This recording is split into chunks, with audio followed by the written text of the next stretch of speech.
You in the know with all the news, insights, and analysis. Football is always in season here. Your exclusive home for the NFL at Super Bowl 56. 1580 and 99.3. The Fanatic. You might not know it, but your small business IT systems can leave you and your customers vulnerable. At Affinity Technology, we provide peace of mind by ensuring your computer systems are working and are safe from hackers and outside threats. We solve technology problems for small business. No confusing tech talk or black box setups. If it plugs in, we work with it. Contact us today at atechaz.com. That's atechaz.com. Affinity Technology. Football is starting soon, and your exclusive home for the NFL and Super Bowl 56. The Fanatic wants to make your business a part of the action.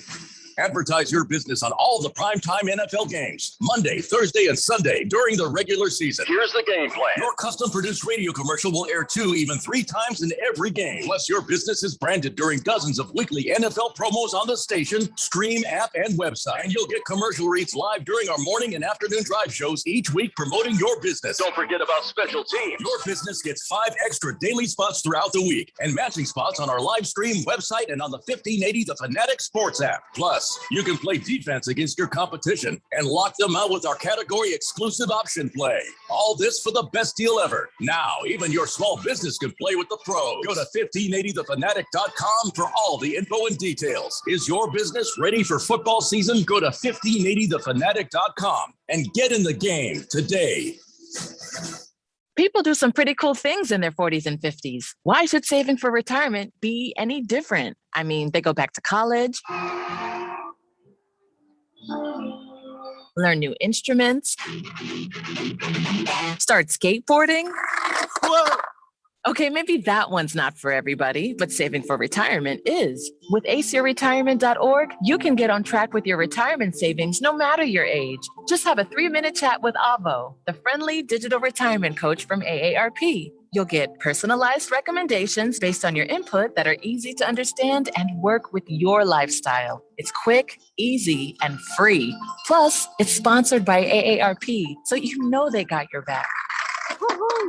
Snarly move, Dad. Thanks, sweetie. So wherever you are in your retirement savings journey, head to aceyourretirement.org and start chatting with Avo today. That's aceyourretirement.org. A message from AARP and the Ad Council.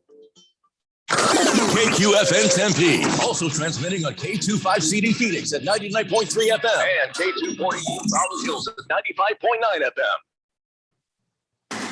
All right, people, settle down. Because it's time. Time for what? Showtime. When does it start? Right now. 3, 2, 1. Let's get on with the show. Let's do it.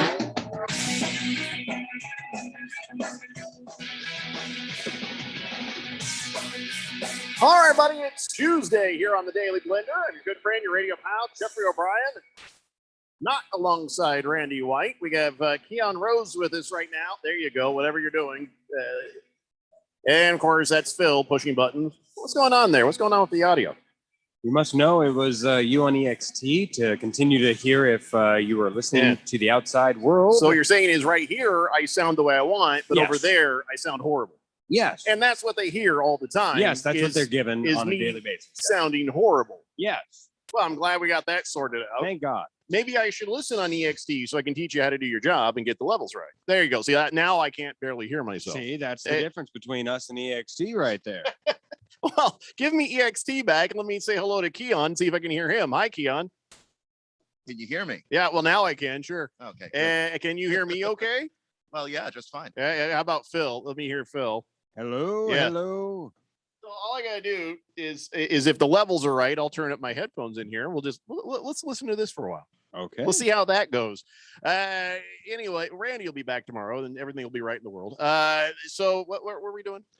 We were just Is the mic check over? Is it time for when's the show start? yeah, the show's gonna be here pretty soon. We should probably get ready. Yeah, I thought Moist One could hear us talking because we were talking about what the show was going to have on it. And he says, please don't start with the NFL. Why don't you want to start with the NFL, Moist One? Moist One won the Premier League of the Daily Blender Fantasy Football League last year. So no kidding. And I don't remember whose team Moist One follows in the NFL. So maybe it's a bad team. Which team is that? Well, it's got to be the Dolphins, right? They're the moistest of the teams. I don't think that really had a whole lot to do with it. I can't Bengals remember. don't seem moist. It's not. I don't think it's the Cardinals. Well, whatever it is, Moist One is on the text line. He says, "The best you've ever had." I have no idea what you're talking about. So what else is new, Moist One? Thunder Snow says, "Good afternoon, gentlemen." And Laker Phil, since he's a Lakers fan, Phil should be able to give us a good scouting report on old JaVale McGee. Oh yeah, JaVale McGee won a championship there with the Lakers, and of course he won a couple championships with the Golden State Warriors. You know what? He's a sub in big, where if he's your backup big, you've actually got great minutes coming from him because he's an energetic big. He doesn't have a lot of great attributes, but he certainly has the size to push around, and he's a good defensive guy who doesn't need the ball. He's fine with getting the other types of stats, so he doesn't need to score a lot, and he'll give you an honest defensive effort. I think that's a very good sub in for DeAndre Ayton that you have behind him, and maybe even Sarge. Moist One says, "Week 1, biatch." It's the Seattle Seahawks. That's his team. That's right. I forgot. You and Ralph from Harmon Solar, Seahawks fans. Probably why I put it out of my memory, Moist One, is I didn't want to remember. 888-368-1580. That is the Fanatic text line. We're broadcasting live in the Harmon Solar studio in Scottsdale, and some exciting things have transpired in the last 12 hours. And I'm not talking about NBA free agency. We're going to get to that here in a little bit. I want to formally announce the return. Yes, the return of the Harmon Solar NFL Fan Pick'em contest. Once again this year, we have a $1,580 first place prize. That's right, $1,580 as your first place prize, and a $500 second place prize. All that brought to you by our pals at Harmon Solar. So here's what you do. Go to 1580thefanatic.com. It's right there on the top. You click there, it takes you to another page, kind of explains to you, where you're going and what the password is to get in, because this is only for listeners of 1580 The Fanatic. I didn't want a bunch of randos just showing up and trying to win the big prize. I want this money to go to one of you guys. So follow the instructions at 1580thefanatic.com. And so there's that, and there's more exciting news on the way. Some things have to be cleared up and figured out and made sure it's all straight, but big prizes coming for the Daily Blender Fantasy Football Leagues. The Premier League is going to have a big prize. The regular leagues will have big prizes. We're very excited about that, but I just want to make sure everything is all straight and figured out before we talk about it too much. But that's also something that's coming to you from our friends at Harmon Solar. So 888-368-1580. All right. So now hold on a second. Moist One. Holding on. Moist One, how in the hell were you able to hear us? We have to stop having conversations with the board on program before, because he says, "You said Ron was the best you ever had. I'm in your head." So what it is I was explaining to Keon before we went on air that Radio Ron is the best radio station owner I've ever worked with, ever had. So if he heard that he heard that probably with the audio of the last hour. We can't test mics anymore on the board until we get that straightened out. Yeah, that's kind of a weird thing right there. Shouldn't be happening. right. And I had you in EXT here to start the show, and we couldn't hear each other. So all right. So go ahead and put us back to program, because I can hear you now, and I like it better in that one. Anyway. All right. Hold on, it's fixed. Okay, so Moist One, thank you for your very stalkerish, weird way of letting me know that our microphones are coming through, and don't think anybody swore. I don't think we did.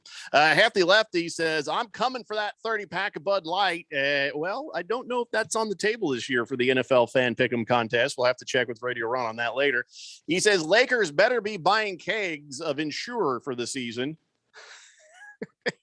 You guys are the Geritol gang right now, the Lakers. A lot of elderly players on that team now. Yeah, well, that's it's much more the formula of the year that we won in the bubble, where there's a lot of veterans to fulfill their roles. They know what they're doing. They have already set expectations for what type of production they'll be getting, what's expected of them, as opposed to last year. We kind of went a little bit younger. We went more towards potential and hoping that it would all gel by the end of it. So I think the addition and pickup of Dennis Schroeder really helped to shape this year's team by saying, well, you know what, between him and Andre Drummond, they're just two pieces that don't seem to fit within the team chemistry. We didn't have that team chemistry that led to a championship the year before.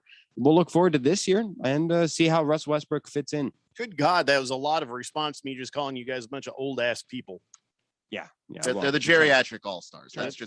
That's what they are. Trying to explain it. Double ARP is all over this mess. But you know what? Listen, we'll see what happens. LeBron has yet to be wrong about putting a super team together. This might be the time he's wrong, but so far he's got a pretty good track record. A lot of people think it's weak. A lot of Laker fans think it's great. So, hey, I say let it play out. Let's just see what happens. Now, other things are happening. It's not just the Olympics, not just the NBA right now.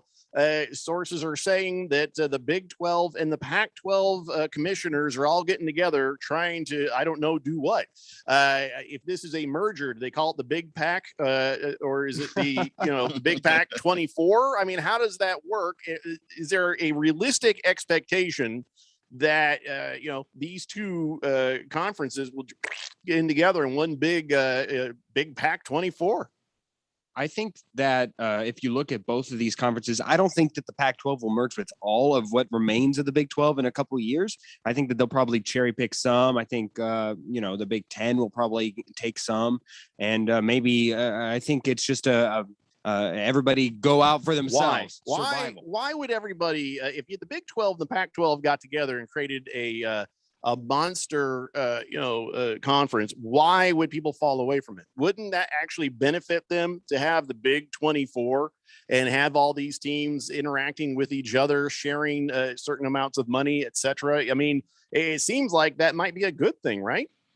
It would absolutely be a good thing. You've got two conferences that if you were to rank the Power 5 conferences currently, you'd rank those two last. And you got those two conferences now. They're going to be sharing a lot of the landmass. For instance, the Big 12 has got Iowa State. That's going to help you a ton if you're out on the West Coast and you want to start recruiting more on that side of the country. That's going to help with recruiting. And then, of course, financially, the TV deals, you can start to work that stuff out where you've got more teams to offer, Fox Sports or ESPN or what have you. Big 24 network. Yeah, right? if that's the way. Huge. Yeah, if that's the way you want to go with it. And it's obvious that this kind of conference realignment where you're growing these conferences are the future. And it's not like the Big 12 doesn't have, teams that have brand recognition. We've got Baylor to be much better recently. TCU has been competitive. They both won the Big 12 a few years back and weren't able to make the playoff because they were co-champions. However, that was supposed to work. So you've got teams there that you can do something with. Iowa State is currently hot. You can do a lot of things with these programs. Iowa State's hot in what? Football. Oh. What do you think we were talking about over here? Well, no, because the rest. Oh, here's the thing: is because Texas and Oklahoma are the big dogs in football, and they hold that conference together via football. So if we're looking to expand our conference, Pac-12, into be a better basketball program, which we already kind of have, I guess then taking in Baylor, it certainly helps. Taking in even somebody like the Texas Tech, team, they would be good. Even, of course, Kansas. All these are great basketball moves, but that's not really what monetizes college sports anymore. These are also actually solid football moves. Like Baylor was a good football team until they had a massive, rape scandal that tore their whole program down. But they are capable of putting together a quality football team. But they weren't relevant before Robert Griffin III in that program. Well, no, but they had been since and for like 6 years. And they're trying to get back there, but they're in Texas, so they always have a chance to be good. And the same thing for TCU. And if you're the Pac-12, you get to recruit in Texas, which helps you kind of stop the SEC a little bit because they're going to be recruiting in Texas too. So, all right. So let's say we get a big Pac-24, big Pac-24. How about a big Pac-36? What is the largest amount of teams that, I guess we're calling it a conference, it could have? And really, when we watch the bowl games, there's too many damn bowl games, but we watch these bowl games and we watch these teams competing to try to get to a championship. And then you got, college football blowing it by all their, cockamamie ways of getting things together in a bracket. is maybe some giant conferences sort of the way that you go back in time and you see how the NFL had the American Football League and the National Football League, and then they eventually came together to form one big league. You see where I'm going with this? Is there a point where college football, I guess this goes for all sports though. If it's the Big 12, Pac-12, it's going to be about basketball, football, whatnot.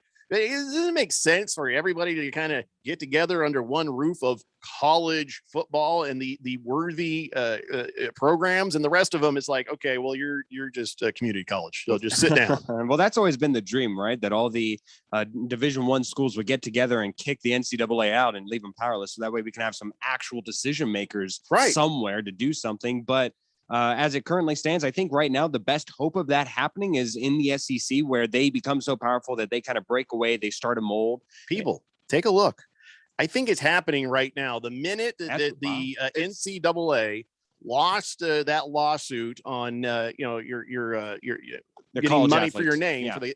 That's the end of them, and they just didn't realize it yet. So now all the colleges realize that these kind of the Big 12, the Pac-12, the SEC, the sharks are in the water. They smell the blood, and if they start to come together, if you got a big Pac-24, way more powerful than a Big 12, way more powerful than a Pac-12, the SEC. So all of these conferences start to kind of congeal and come together, and they'll be way more powerful. And you're right, could see the end of the NCAA. Well, it's funny that you say that, because at ACC Media Days, like 2 weeks ago, Dabo Swinney, the head coach at Clemson. Dabo Swinney. What a great name. He floated that idea out there. He talked about a 40-team super conference and just sort of breaking away. And he's not the only one to come up with that idea, but he's. I thought I came up with that today. Well, I'm okay.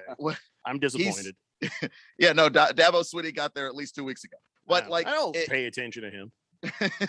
but I think he's absolutely right when it comes to this is the way it's going, and he's the kind of guy who would openly suggest that. I think other coaches might not be so bold, but he would, and if he's thinking it, you know that other people are thinking it too. Why not be so bold? What are the consequences of being bold and saying that? Were the NCAA going to cancel Christmas? I mean, what they're only powerful to a point, right? I mean, they're not that powerful at all, to be completely honest, which we know, which is part of the issue that's developing here. I think that most coaches just like to keep things closer to the vest. I don't think that they necessarily are afraid of the NCAA. No, Dabo, he has no vest. He just talks. I mean, there's no filter at all there. Yeah. 888-368-1580. Hefty Lefty says reshuffle time. 4 20-team conferences, 4 conference champ winners, 4 at-large bids for an 8-team playoff. All of the teams out. You could choose those 80 teams, get bumped to the FCS, whatever. Notre Dame gets to join a conference or go play NDSU every year for an FCS title. There's a lot to unpack there. There is a lot to unpack there. Okay. Again, we have to do this in 2 separate molds, where what's good for college football may not be necessarily good for college sports, where the SEC. Who gives a crap? Well, the people, if you have a kid who's really good at fencing, wants to become like the Who best. gives a crap? If you got a kid who's good at fencing, he's coming from an upper class family. He's already getting all the breaks. Guess what? I'm not sitting here weeping because Bruce Springsteen's child didn't qualify to jump her horse at the Olympics. You know, come on, man. All right. What about handball? What if it's somebody who's really good at volleyball? What is something along the other lines? I understand what you're trying to say, Phil, but the issue is at no point in the history of college athletics has anybody cared about what's good for college sports as a whole. We figure out this stuff with football, a little bit of basketball, and then all the other sports sort of fall into place after that. By the way, when you say there's going to be Big 12, Pac-12 merger or SEC, ACC, whatever mergers that you could have to, you get, I like Hefty Lefty's idea for 20-team conferences, whatever you want to call this. Yeah, when you put those things together, it could still be a thing that benefits those other sports. The schools are the ones who determine the money that comes in, gets distributed. All that money is still out there. If the NCAA were to crumble, it doesn't mean the money goes with it. It just means now somebody else is going to have to work that. So let's say you have a big Pac-24. Let's say you have an SEC 20 and you have an ACC 20. I'm just throwing out stupid acronyms. Let's say you do end up with that. You're still going to have a metric load of money coming. And I think all these schools will be able to take care of themselves. I think a lot of the fear does come in the interim, where I think we all see it's probably going that way towards where all conferences, all teams, all colleges really can govern themselves, or if not, be in a governing body that they elect within a conference, or maybe a mega super everything conference that they have more control over. But it's in the interim of where if there's a team that's in one conference that doesn't subscribe to the NCAA's governing body, one that does, will there be a true unified college champion in any of the sports? And will we have more Notre Dames where they're standalone programs that can kind of be free mercenaries to play wherever they so choose? Can we trust those types of colleges in a new landscape to really be justifiably relevant, or will they just wither away and die? Yeah, I don't care. I'm serious. I don't care. You get a good plan in place and get rid of the stupidity of the NCAA. Treat the people who are playing the game fairly. Let the colleges sort out where the money goes to what sports they decide they're going to go to, and let everything else sort itself out. It's not that big a deal. And yeah, if somebody who's in underwater basket weaving doesn't get funded for a scholarship, boo-hoo, suck it up, Buttercup, go get a job. Okay. Well, it does matter for some, because take, for instance, the ACC. If Clemson were to leave the ACC, that conference is dead. Like, that's a one-team conference. Well, maybe it should be dead. Wow. That you're getting rid of the Louisville Cardinals. Well, if they're not doing what they need to do. Wow. Figure it out. I wouldn't say that conference would be dead. I mean, we have a bunch of very viable group of 5 schools. It's not like they're the most popular schools to watch, but people do watch them. They do get enough money to fund their own programs and survive. So I don't think that we've got a bunch of dead programs on our hands if this is the way that we choose to go. Yeah. Listen, these are moments where for some people like Phil, it's unsettling. It's change. It's something different. And I know what you're saying, Phil. You're thinking deeper into every college's athletic program, and that's nice of you and all. But it'll figure itself out at these moments where you realize, and how many times over the last 20 years did somebody say, well, this NCAA thing is stupid? Many times. So it's time for a new idea, and people have finally figured out, well, we're allowed to have one now. So let's just see where it goes. All right, we got a lot of text sitting here on the text line, and we will get back to those as soon as we come back. It's the Daily Blender here on 1580 The Fanatic. Westwood One Sports presents this special update on the 2020 Summer Games, sponsored by AutoZone. Get in the zone, AutoZone. Dillala Muhammad and Sydney McLaughlin take their tri-state rivalry to Tokyo. Muhammad from New York City, McLaughlin from Dunellen, New Jersey. They're the favorites in the women's 400-meter hurdles at 10:30 Eastern. Muhammad, the defending Olympic and world champion in the event, but McLaughlin broke Muhammad's world record at the U.S. trials in June. Team USA Baseball, fresh off a 10-inning loss to Japan last night. Now they face the Dominican Republic at 11 p.m. Eastern. The winner heads to the semifinals. The loser ends up in the bronze medal game. Former 3-time Major League All-Star lefty Scott Kazmir takes the ball for the U.S. And it's the Americans versus the Dominican Republic in the women's volleyball quarterfinals. Team USA finished first in its pool. With this Summer Games update, I'm Ted Emmerich, West. Meet Bob Minetti. In 2016, he was diagnosed with pancreatic cancer. Bob participated in a clinical trial that included cutting-edge radiation therapy and surgery. He's been in remission since completion. I'm Keisha Sharp.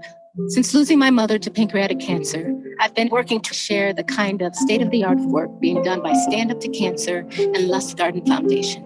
To learn more about the latest research, including clinical trials, visit pancreaticcancercollective.org. Research shows that people remember radio ads with a booming voice that emphasizes all the main points. So to help you remember that Liberty Mutual Insurance Company customizes your home insurance so you only pay for what you need. That part is super important. Here's one with a booming voice. I'm emphasizing everything. Liberty Mutual customizes your home insurance. Like a page with every word highlighted. Only pay for what you need at libertymutual.com. Liberty, liberty, liberty, Liberty, liberty, liberty, liberty. Hey guys, it's Stephen McCollum from the main event here on 1580 The Finesse. Coming up on Wednesday at 1 p.m., NBA free agency signings and some Fast and Furious. I'll get you updated on any more signings. NFL training camps continue on. Injuries and excitement are running rampant. Let's look into the Cardinals camp and get everybody updated. Major League Baseball standing updates as we get closer to the playoffs and so much more. So join me, Stephen McCollum, on the main event, Wednesday, 1 p.m. on 1580, 99.3 FM, The Finesse. This coming fall, The bone-crushing hits. the heart-shattering last-second losses. QT dropped the ball and picked up. There it goes. The long bombs. Quick hits, Bubble screens. draw plays, Slam patterns. the cover twos, Nickel defenses. zone blitzes, Spies. edge rush. And Mike linebackers. It's NFL football. And it's coming back exclusively to the Fanatic.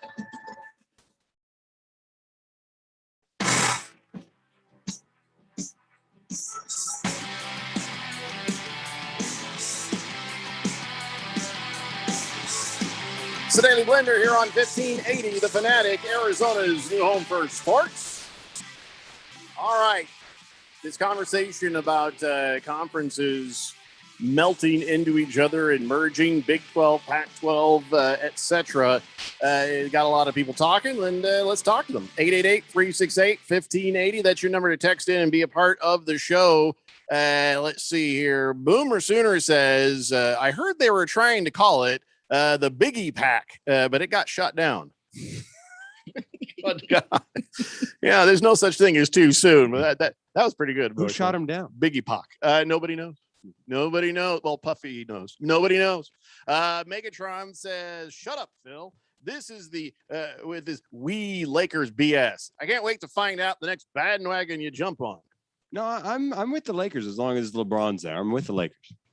Fish Tank says, explain to me, please, how LeBron, AD, and Westbrook are going to make $124.7 million next year, and the salary cap is only $112 million. Can we just admit that there isn't a salary cap in basketball? It's a soft salary cap. It's not a hard salary cap like football. It's a soft salary cap and kind of along the lines of baseball, where baseball has the softest of salary caps. Yeah, it's like the little soft spot on Phil's scalp. It never did harden up after he was a baby.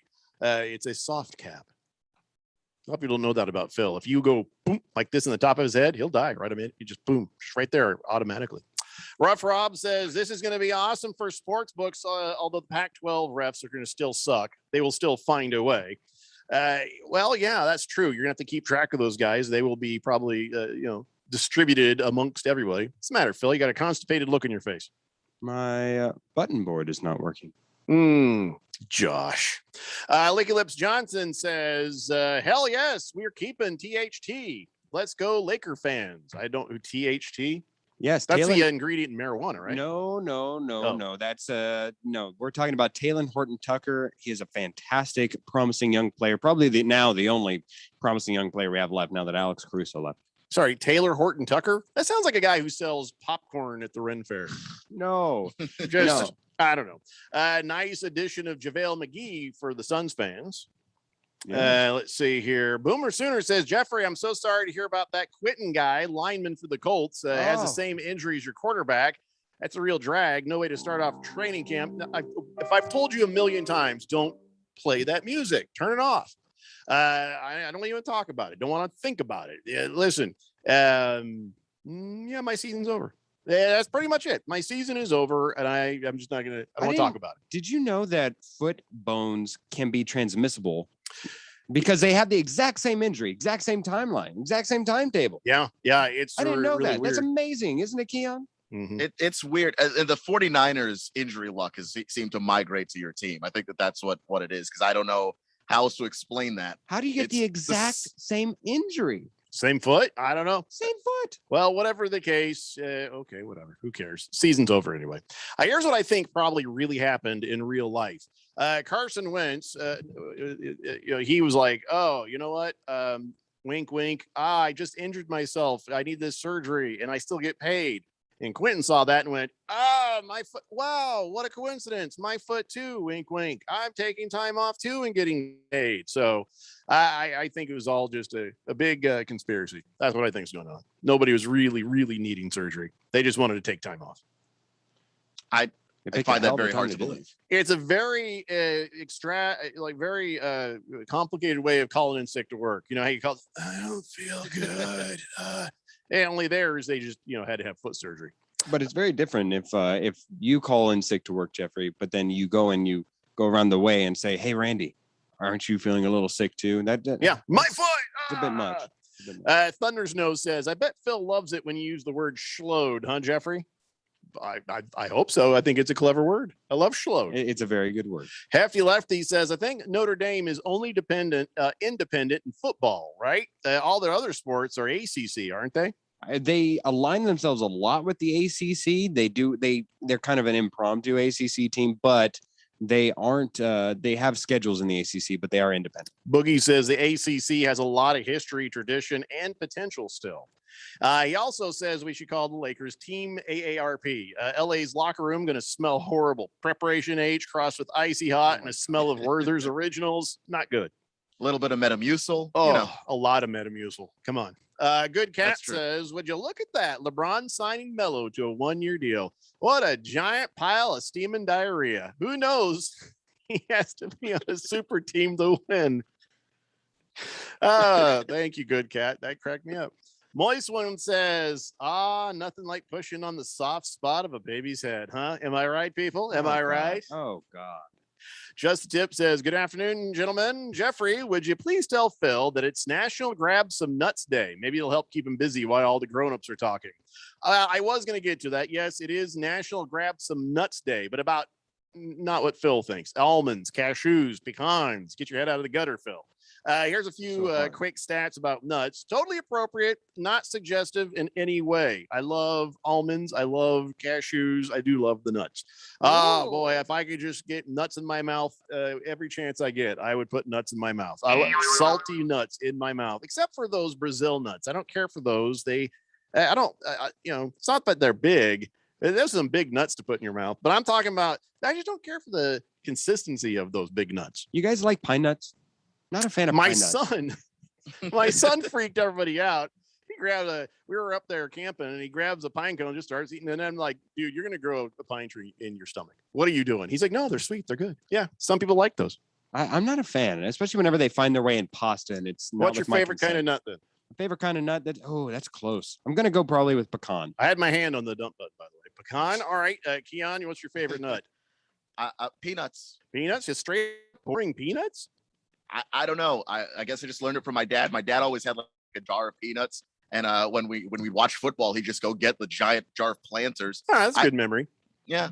All right. So me, if I walk through and there's a little thing of mixed nuts, I usually go for the almonds. I really do. I like salted almonds, or if you give me a tin of cashews, I'm going to go through that like nobody's business. But I think between almonds and cashews, that's about my favorite. Yeah. Now, women put more nuts in their mouth than men's do. About 38% of Americans are going to eat nuts today, and that includes the nut butter you consume. Women over 60 are the ones who crave the nuts the most, but can't seem to get the nuts in their mouth as much as they used to. Luckily, there's nut butter to help ease the cravings. Yeah. There's a world record for crushing nuts by sitting on them. A guy in Japan sat on his nuts, crushed 122 nuts in under a minute.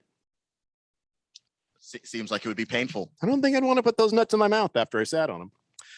There's also the largest nuts in the world, weigh over 50 pounds. They're called Coco de Mer nuts, and they're only found in a few islands in the Indian Ocean. I'm assuming that they're just, well, hold on. By the way, how did we get to the fact that how is a coconut a nut? It's not a coconut. Coco de Mer. It's not a coconut. Oh, so it just has. By the way, a coconut's not a nut. Yeah. Okay. I don't think. Maybe it is. What do I know? By the way, grabbing a handful of nuts can be good for you. A study at Harvard found the more nuts you eat, the longer you live. Almonds have the most fiber. Macadamia nuts have a lot of healthy fat there. So get your hands on some nuts, everybody, and put them nuts in your mouth and enjoy. on National Grab Some Nuts Day. Try and abstain from almonds as much as you can because those are some thirsty nuts. What are you talking about? They require a lot of water to grow or to grow. I don't care about that. They're as long as they're in my tin, what do I care? Well, I guess if you don't feel bad about putting some nuts in your mouth, go ahead and get some wet almonds. Listen, I'm not looking to save the world. I just want to put some nuts in my mouth. That's it. That's all I want. Good Cat says you said nut butter. No, I mean nut butter is a peanut butter or other nut butters. I know what you're talking about. I do love nutter butters. I bet you do. Oh. Hefty Lefty says pine nuts are delicious in a Mediterranean dish called kufta. It's a terrific comfort food served in warm beef broth. Never had it, but now you've got my attention. Yeah. Carson Wentz and Nelson both had the same massage therapist tweak their foot in the same spot. Highly recommended from Deshaun Watson. Boogie says, oh, that's right. Forgot. I love pistachios too. That's it. Almonds, cashews, pistachios. Those are my favorites. Although pistachios, the annoying thing about pistachios is you're sitting there eating pistachios. You're going on a nice, then you get that one that doesn't want to go open and it peels your thumbnail back and you're like, yeah. And then you go out and you get yourself a pair of channel locks and you squeeze it, but then you squeeze it too hard and it completely obliterates it. And then now you have no pistachio nut to eat. You went through a whole lot of trouble and you've got a flip back fingernail and you got a tool sitting there on the table and your wife is like, why is that on the table? Oh, sometimes pistachios are a lot of work. Moist One says Jerry Sandusky is going to live forever. What the hell does that have to do with anything? Hope not. I hope he dies on fire. I think once you get into grabbing nuts. Yeah, grabbing nuts was. Yeah.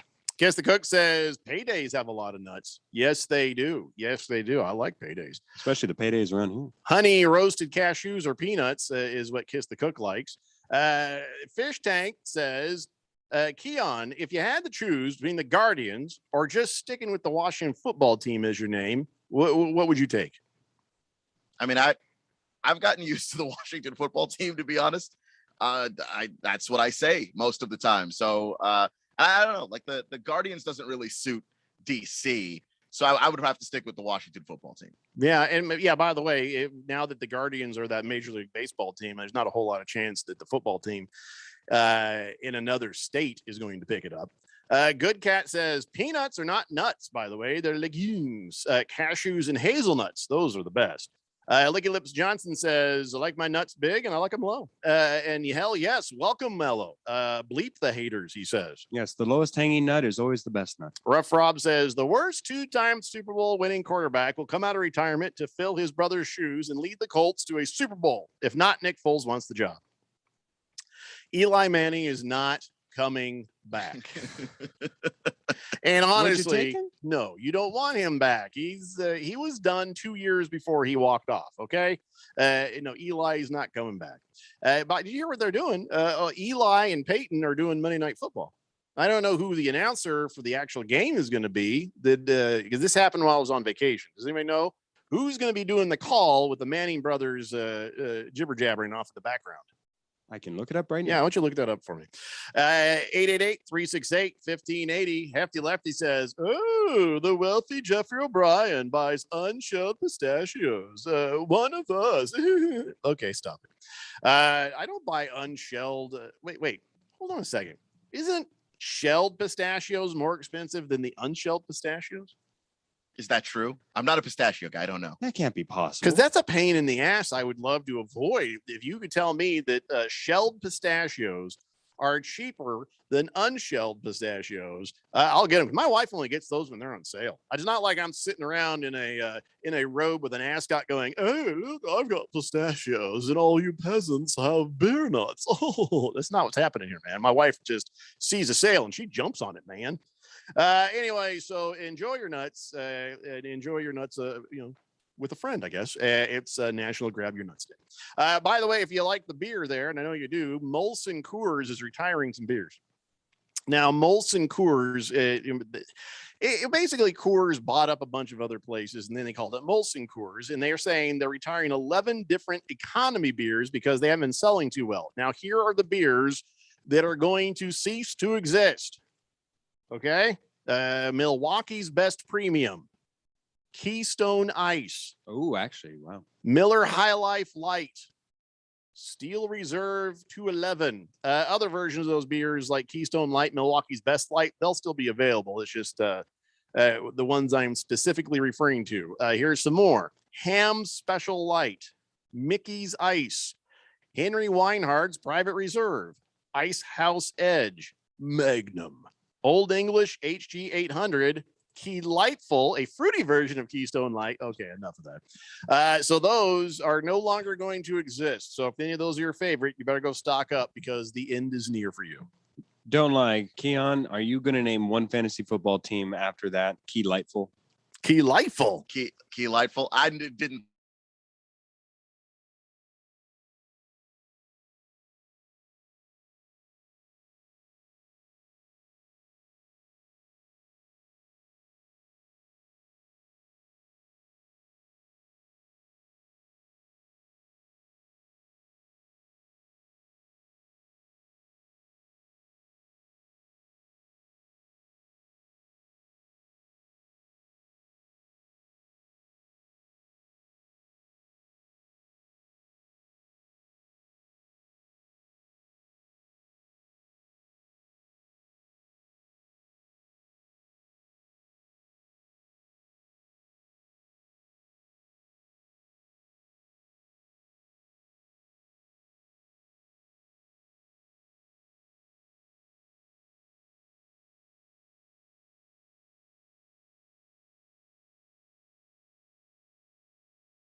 You got to fix it.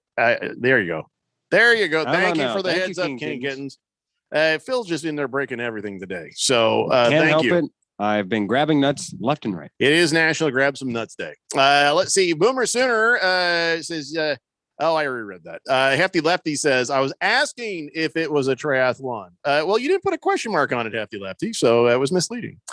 Fifth letter says, same leagues for fantasy.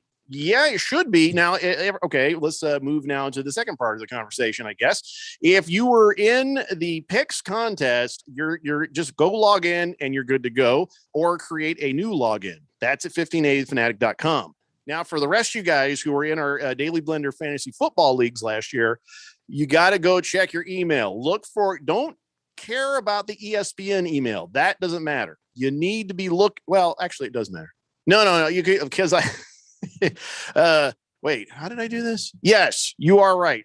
You've got to go open the ESPN email, because there it shows you where you have to go. There's a link there and a password to get you into the NFL.com league. So fifth letter, if you played in a fantasy league last year, go to your email, look in the spam, something from Espen, get yourself over to NFL.com. If you have any problems with any of that, all you have to do is blender at 1580thefanatic.com.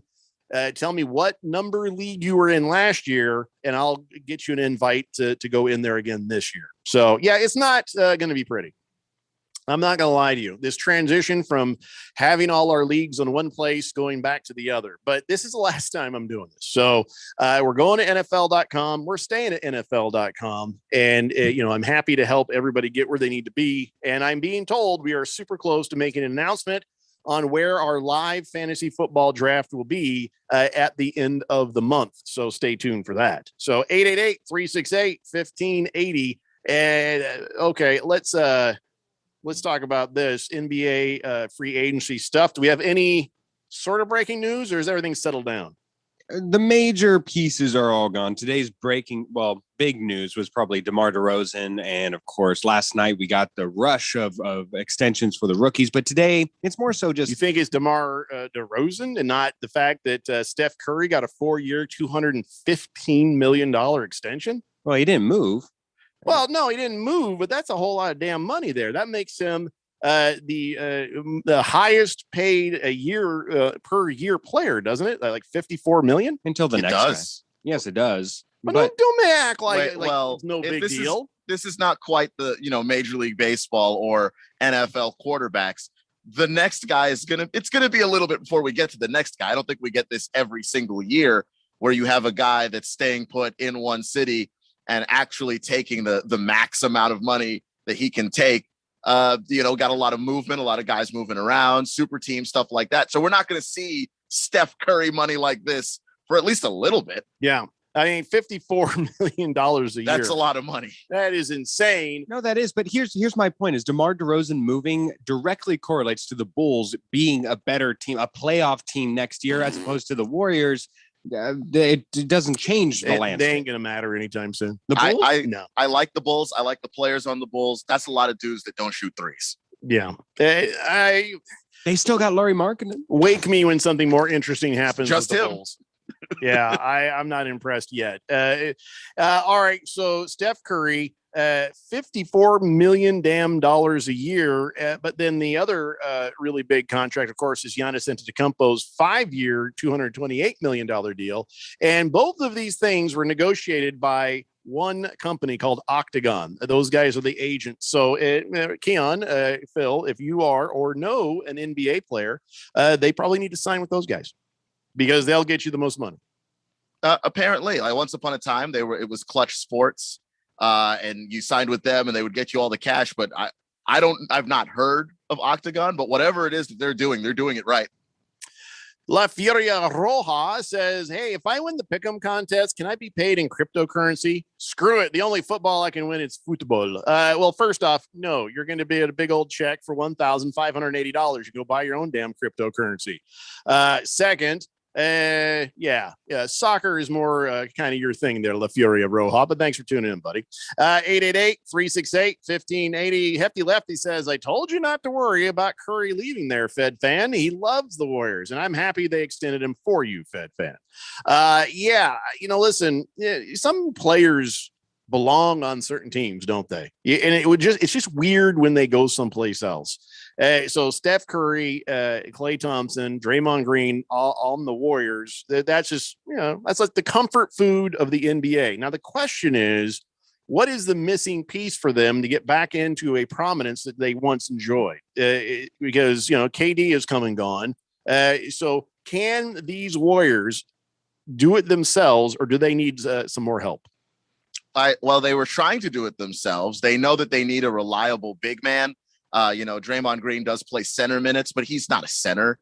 And they would like him to not be a center. You want a 7-foot guy that you can sort of have play at the very least at the floor, that Andrew Bogut role, but hopefully somebody better than that. And they drafted James Wiseman when they, stank it up and were able to get that top level lottery pick. And he got injured. And so we're still looking to see if James Wiseman can pan out to be that guy. But if they can't get James Wiseman to be that guy, they may have to go out and find a center. Well, or what if they were to they can still technically trade the pieces that they have, because they have two rosters in one, where they have the old guys, the old guard, Draymond Green, Klay Thompson, Steph Curry. They're all on one timeline. And then now we got this new crop of people underneath, which is leading the way with James Wiseman. And then, of course, there are 2 picks this year in the 7th and 14th overall pick that they had in the NBA draft. And all those guys, they're promising. They are promising, but their timelines don't correlate with the old guard. I wonder if they still will have a deal in place for somebody like Ben Simmons, who could possibly be like a Draymond Green 2.0.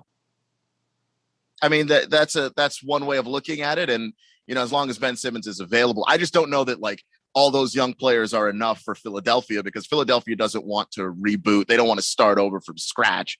They want somebody that can pop right in, go alongside Joel Embiid and take them to a finals. That's what they want. So I don't know that all those players from the Warriors necessarily get them that, but could those players get them maybe a second tier big man that gives them what they're looking for potentially? Maybe, but they'd love for James Wiseman to be that guy, because then as Steph Curry gets older and Klay Thompson gets older, then you would hope Wiseman can become the kind of player that takes over and you win championships where he's the focal point of the team. Next season is going to be very, very interesting to see, how good are some of these teams? And, as much as I hated the narrative that Phil was trying to put an asterisk if the Suns won a championship, the truth is there was an awful lot of guys injured, and it would be nice to see how a lot of those teams are going to do going into the playoffs, without all that injury. Now, I'm not taking anything away from the Bucks. I wouldn't take anything away from the Suns. They won the damn championship, and that's the way it is. But it's going to be kind of fun to watch if a lot of these injuries are taken care of and a lot of these teams are fully realized as they are with their names on the paper. It looks to be a really damn good season next year, doesn't it? It does. I will say this about the Suns. They're going to have to run into some different teams if they want to sort of see what those teams look like healthy, because the Clippers aren't going to have Kawhi. Right. He'll still be out. And the Lakers have Anthony Davis. And who knows if Anthony Davis is going to be healthy for any given playoff series. So there are teams that are going to be healthier. I think the Nuggets obviously are going to be healthier. You have to think that if Damian Lillard doesn't move from Portland, the Blazers are going to be a healthier basketball team. It's going to be a heck of a basketball season next year. If you're watching on the YouTube or on the Twitter or on the Facebook, you just saw Phil have a little bit of a freak out. There's no bug in there with him. It's just anytime he thinks about the Suns beating the Lakers in the playoffs, he starts to kind of freak out a little bit. It's going to be okay, but it's going to be okay. Russell Westbrook's here to help. Oh, God. I got one. I got one, and then there's like 2. I don't even know what they are. They're like smaller than a fly, and they're just annoying. They're getting like in my eye space. Hey, Phil, you know how those bugs are, right? You know how those bugs are? I know where this stop it. Yeah, now you know how I feel. Now you know how Randy feels. Now we know, you know what I'm saying? You know what I'm saying? You know what I'm saying?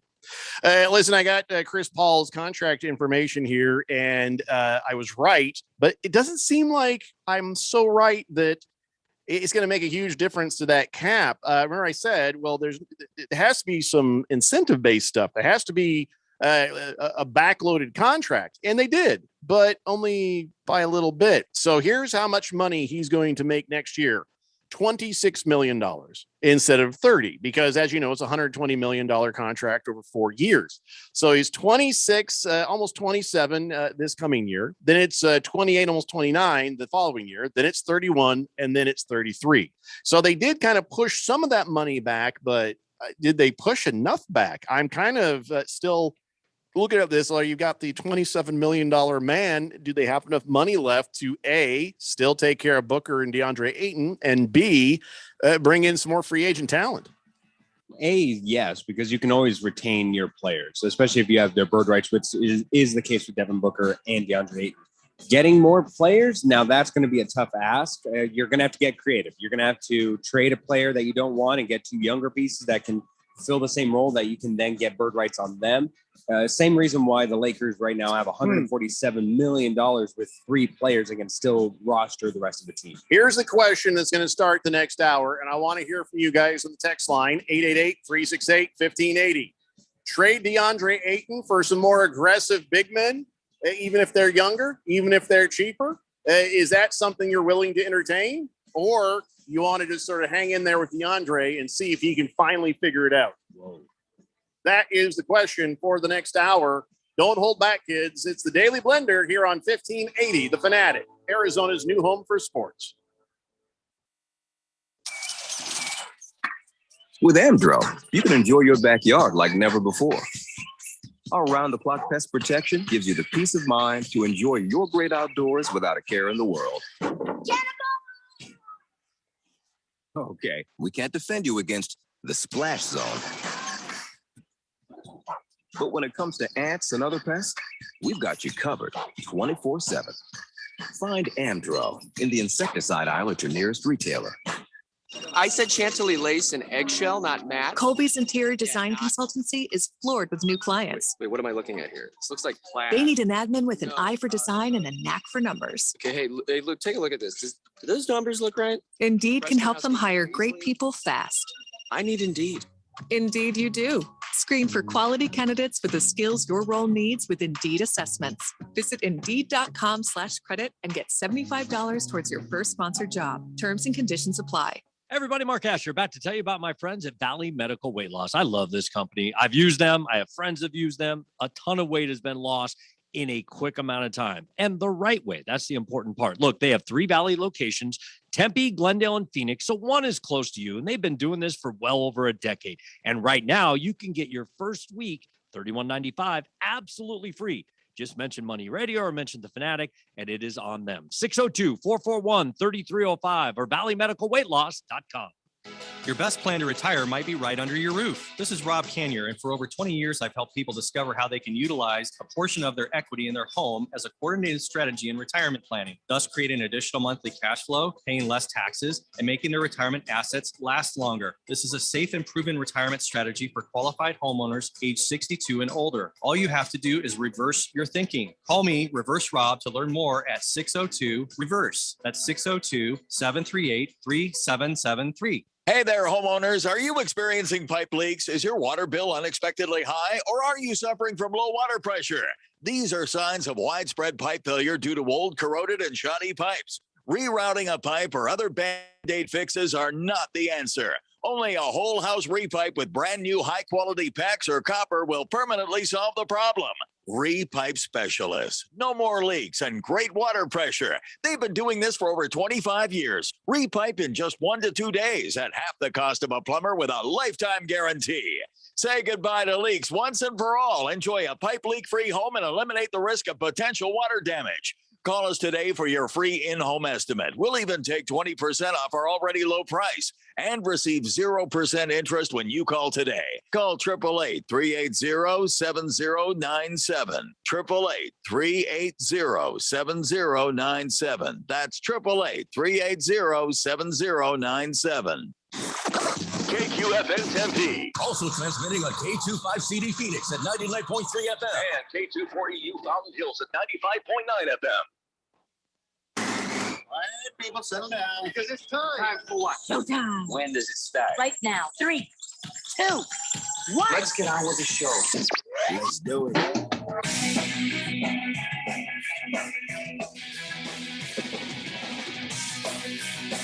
All right, buddy, it's 4 o'clock here on the Daily Blender, and your good friend, radio pal, Jeffrey O'Brien, not alongside Randy White. He'll be back tomorrow. Today, we got Keon Rose with us. We got Phil in there pushing the buttons, and you guys are on the Fanatic text line, 888-368-1580, as we broadcast live in the Harman Solar Studios in Scottsdale.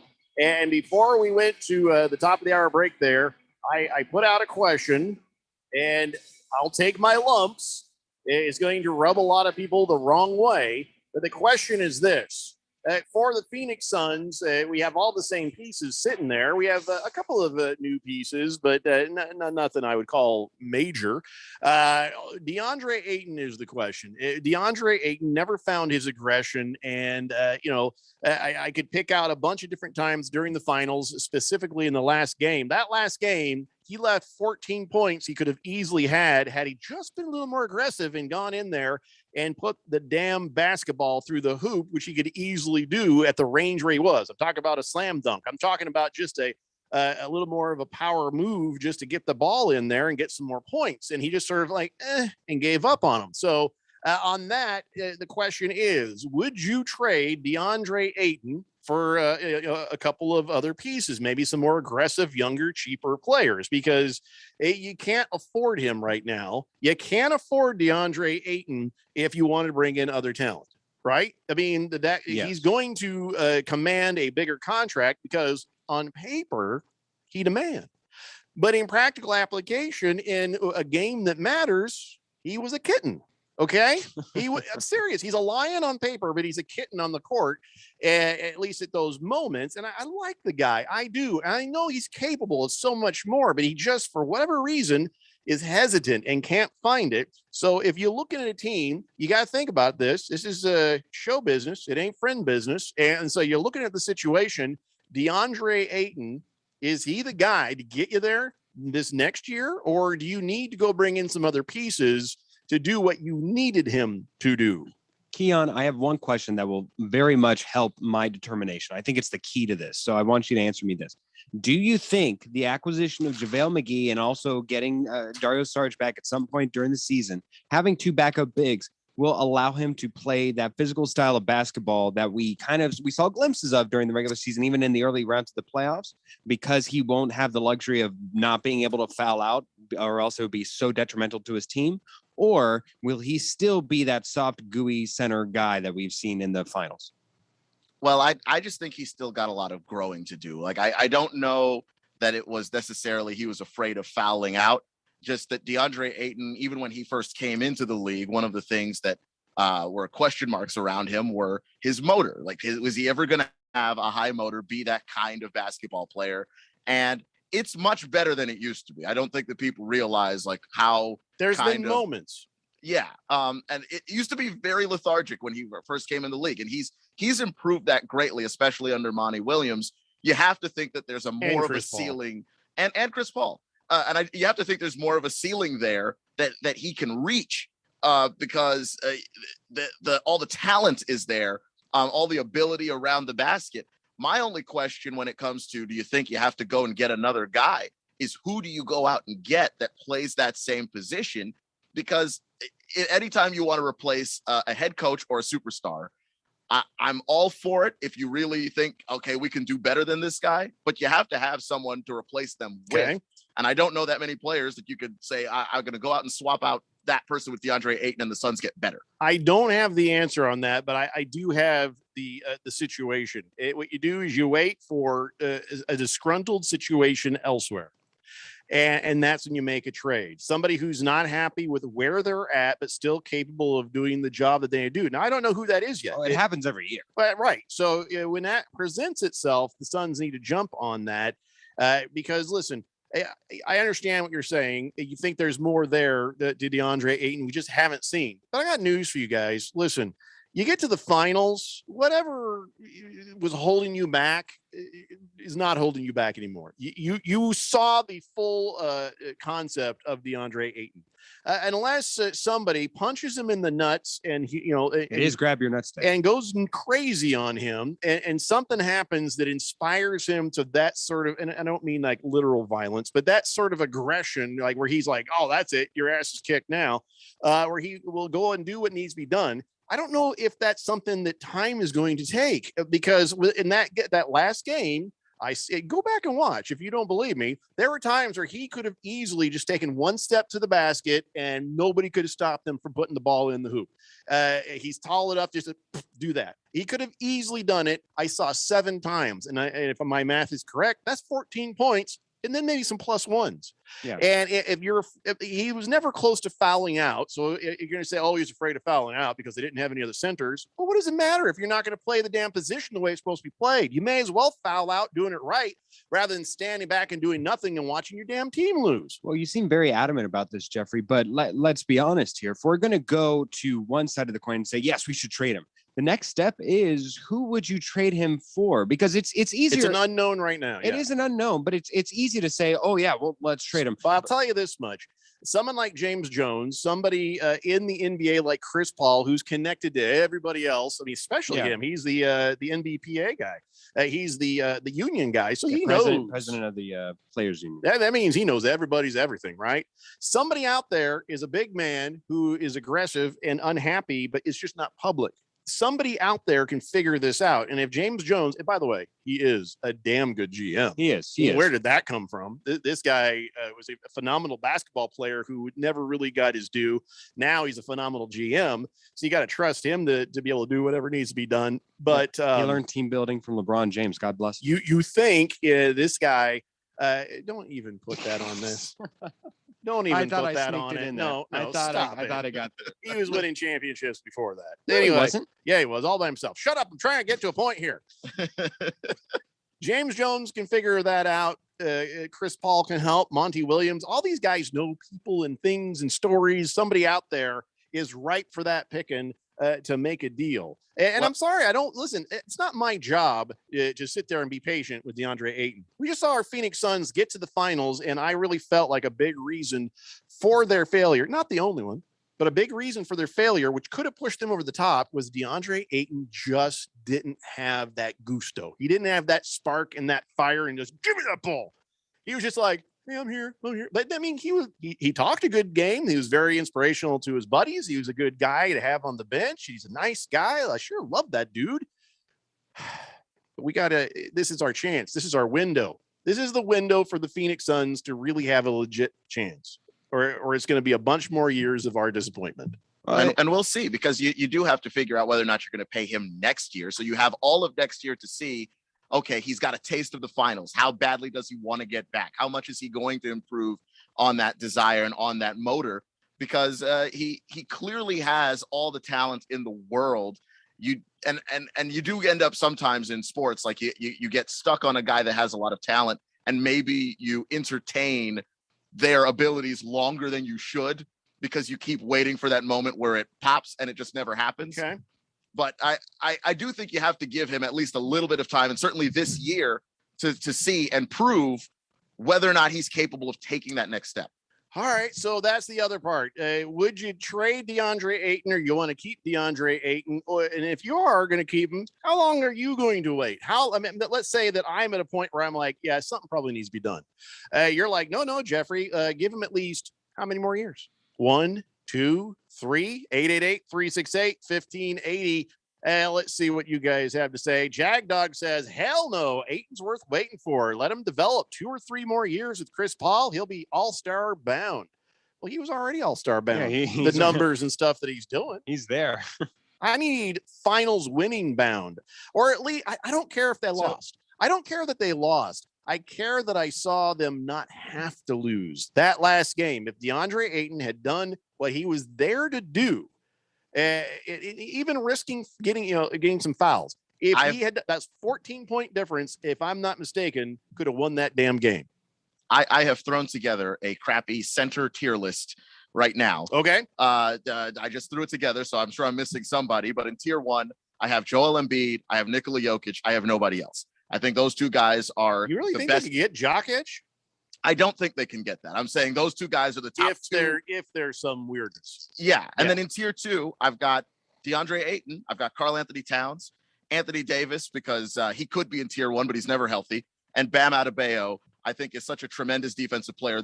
That's where I've got him in tier 2. Yabba Dabba Doo there. He's interesting. So what you'd be, and Adebayo, if you want to say plays with a high motor, that's the guy that you look at and go, I want DeAndre Ayton to play at least with his level of intensity, even though I think DeAndre Ayton has more tools than Adebayo does. Well, we'll get her the tools, man. We'll get her the tool. If they're not a little bit afraid of you, if they're not even a little bit afraid of you, it's not there. That's all I'm saying. I do think also that DeAndre Ayton kind of got in his own head once he realized he was having so much trouble stopping Giannis. Like, he was getting pushed around by Giannis in a way that he's usually not pushed around by most people. Because he didn't have this struggle in the Clippers series. Like, it wasn't like he wasn't able to get to the basket and have that high motor and block shots. He had that big block in that series. He was able to do all that stuff in that series. But it was just, you run into a guy more physical than you can't fall apart the way that he did. And I want to see if he can make that jump. Well, go ahead and look at what he did with the Clippers. He played the exact same way. It was that little light touch, just trying to roll the ball over the top of the rim, trying to avoid contact. And it, of course, if you're going over people that you're physically bigger than, it's not that he was a tough guy against those guys and he was a kitten against someone else. He's the exact same person. It was just that opportunity that made him look that good. And he may always be a finesse guy. But I want him to be able to, in the big moments at least. If you got to throw down, you got to throw down. Yeah, nobody's afraid of DeAndre Ayton. Jagdog says, okay, then how about this? Straight up trade for Karl Anthony Towns of the Timberwolves. Yeah, that was the one where I'm thinking, that's possible. Karl Anthony Towns has been through so many incarnations over there with Minnesota that you'd have to imagine he's getting frustrated. I think straight up, though, I think you're just trading one problem for another with Karl Anthony Towns. He can space the floor more than DeAndre Ayton, but he doesn't really provide too much of a presence and nothing on defense that I think you can maybe at least hope that DeAndre Ayton can still grow into. Well, that's a shame because I had a strategy to get him. Oh, did you? Yeah, here's what you do. You go get J-Rod. You get J-Rod. You take him to dinner. And you get him good and drunk. You connect with him by stupid J-Lo, and then you just talk him into it that way, So your plan is to get Alex Rodriguez, who is a minority owner, I believe, of the Minnesota Timberwolves, to somehow have enough influence to trade Karl Anthony Towns straight up for DeAndre Ayton. Yeah, I mean, it was a quick thought. It was the plan still needs more work, but yeah, because Keon, in case the room's split 50-50, A-Rod's 3% is really going to sway the vote on to accept the trade or not. And the other part is you say, listen, J-Rod, whatever, A-Rod, I can get Matt Damon in this mix again and break those two up. Yeah, I can break up Ben Affleck and J-Lo. We'll work on this, and then you'll have another shot. If that happens, Karl Anthony Towns, please. You are talking about a massive celebrity conspiracy, the likes of which Hollywood hasn't seen since the inception of Hollywood. I can do it. Wow. I know how to do these things. I know how to work these people. You're a man with a plan. I'm just saying. So if that's necessary, James Jones, if you're listening, I can help with this. Just let me help the Phoenix Suns. That's all I'm saying. Just Tip says DeAndre Ayton has had every opportunity to prove himself, especially during the recent championship run. He should take advice from National Grab Some Nuts Day because he doesn't play like he's got any. Can we clarify though? It's not a championship run. It was a championship run if they'd finished it. If they had a finals run. Shut up. It was a finals run.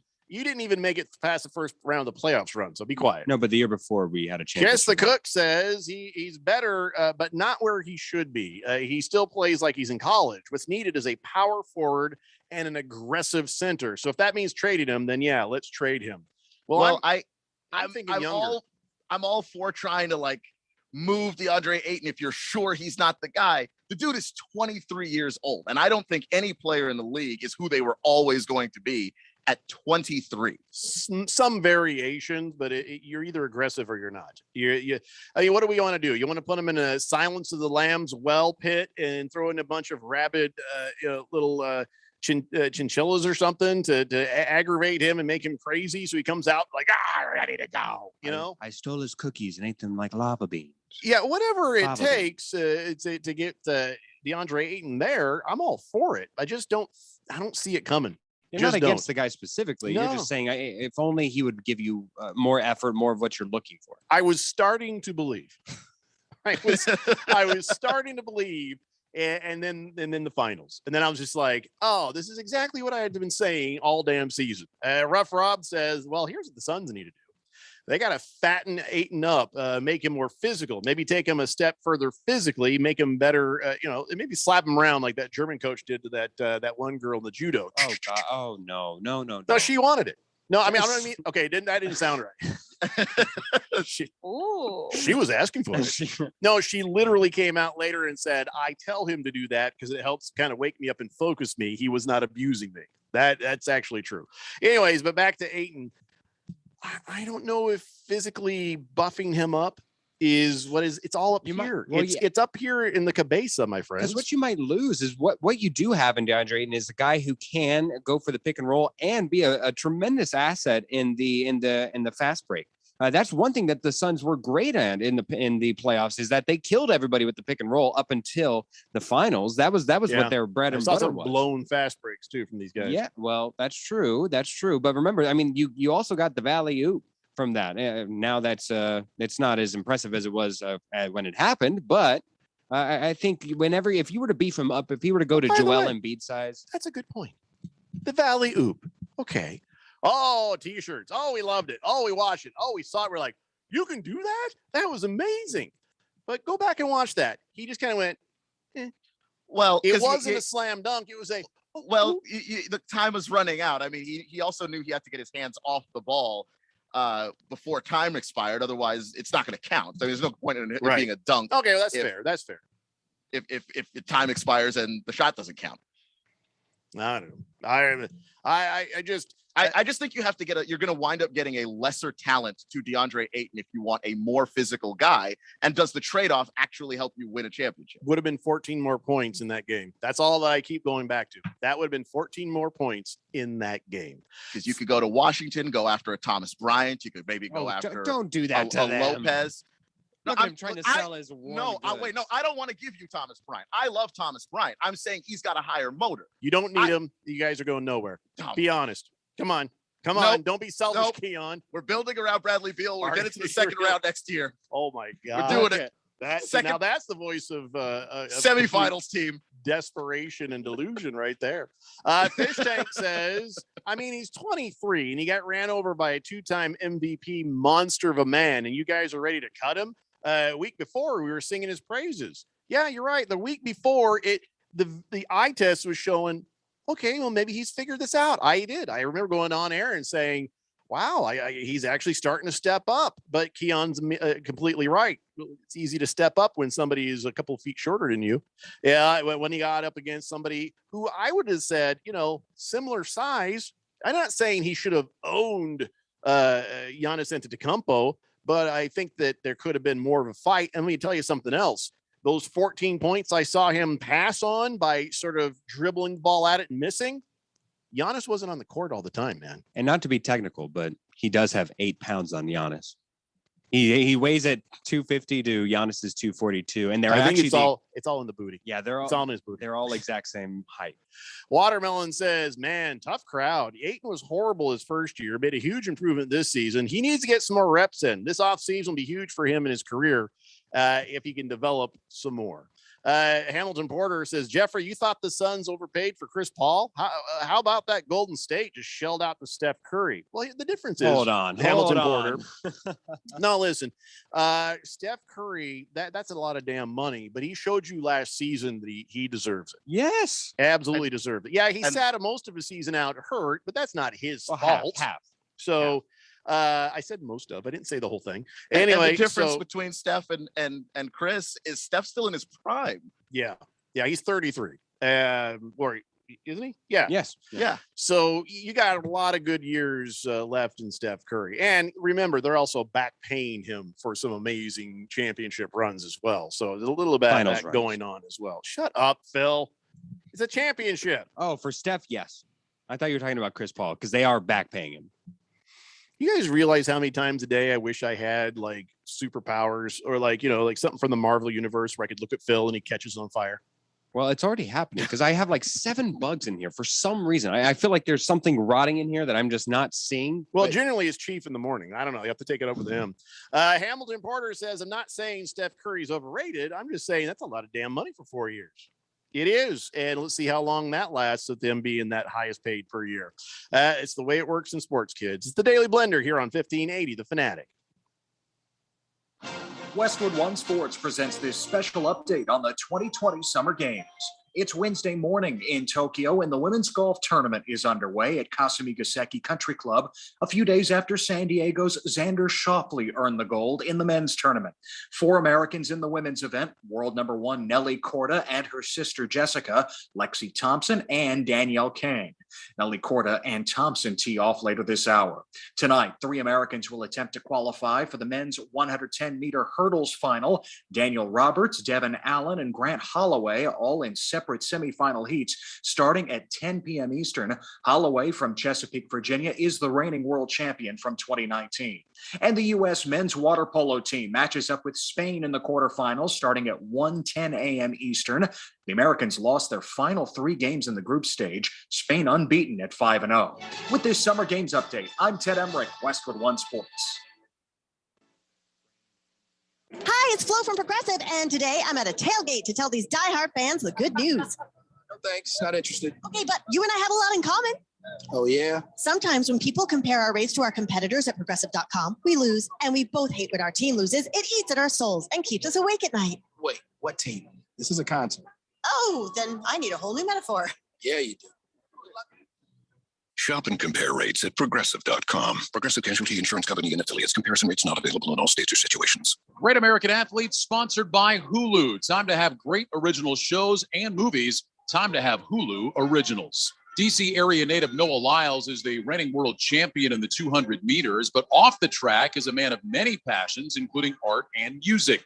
At 8 years old, he was already drawing and creating his own comics.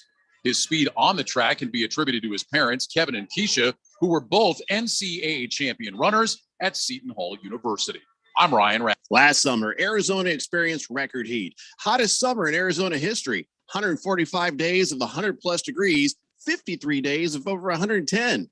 Summer heat is starting sooner and it's lasting longer, and your power bills are more expensive every year. Take control of your power bills. Call Harman Solar today. Harman Solar is locally owned and operated. They use top-of-the-line equipment, and they're A-plus rated with the Better Business Bureau. Call Harman Solar, 800-281-3189, or go to harmansolar.com.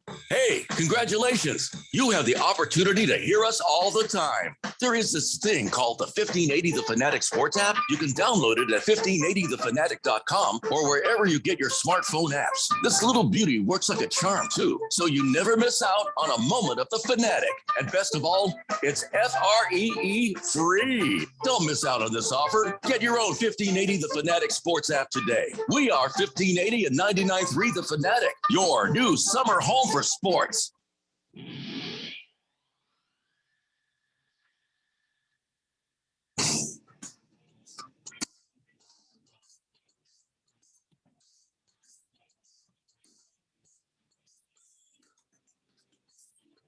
It's Daily Blender here on 1580, The Fanatic, Arizona's new home for sports. I can see why this long-distance swimming probably has not caught on as a big spectator sport.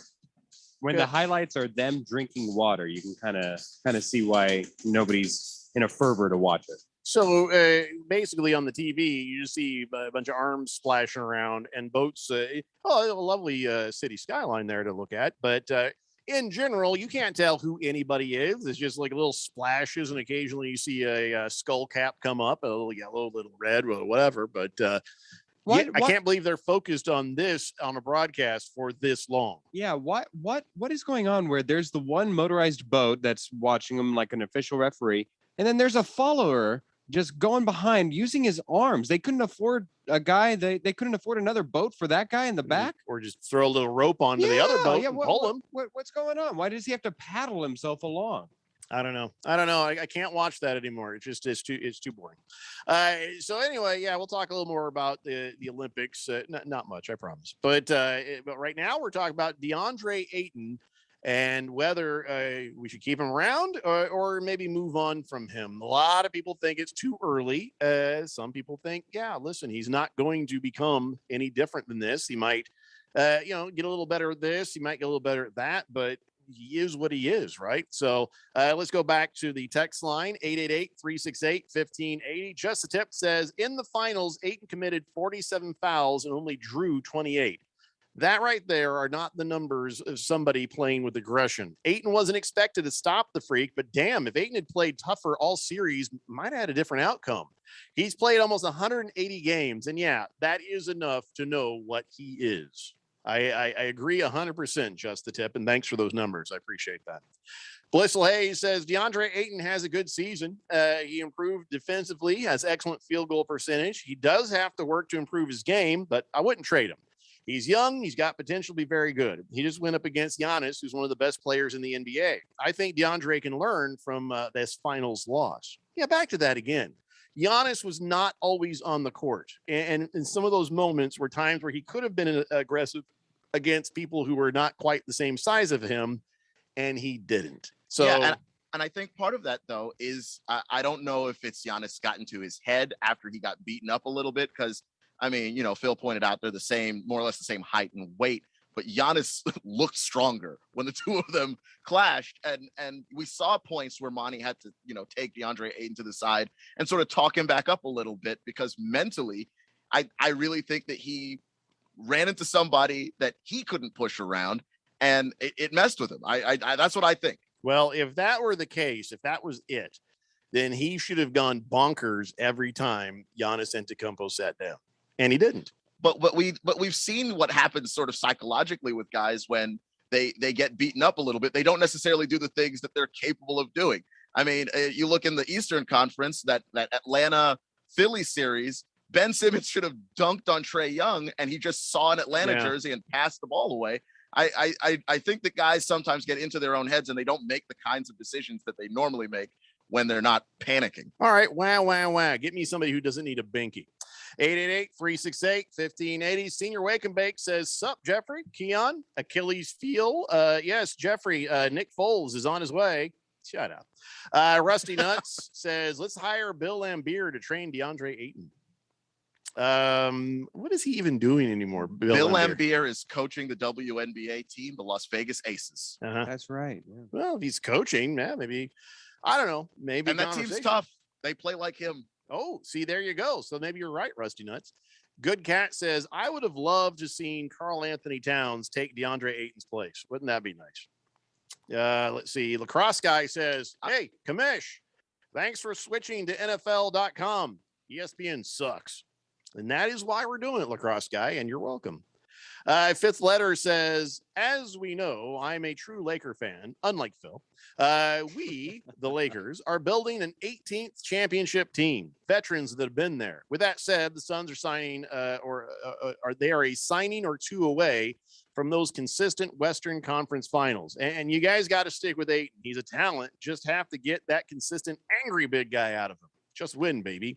Appreciate that, Fifth Letter. And I'm glad you're looking on the bright side of having veterans. When you say, wow, look at all these really great veterans, I say, hey, we're going to need an awful lot of Ben Gay and bandages, because these old guys are going to break down pretty easy.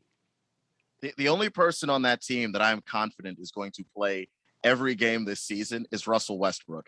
Everybody else, I mean, Melo's going to miss time because he's old. LeBron's going to miss time because he's old. AD's going to miss time because he's made out of glass. Trevor Ariza is going to miss time because he's old. This is the oldest roster in the NBA.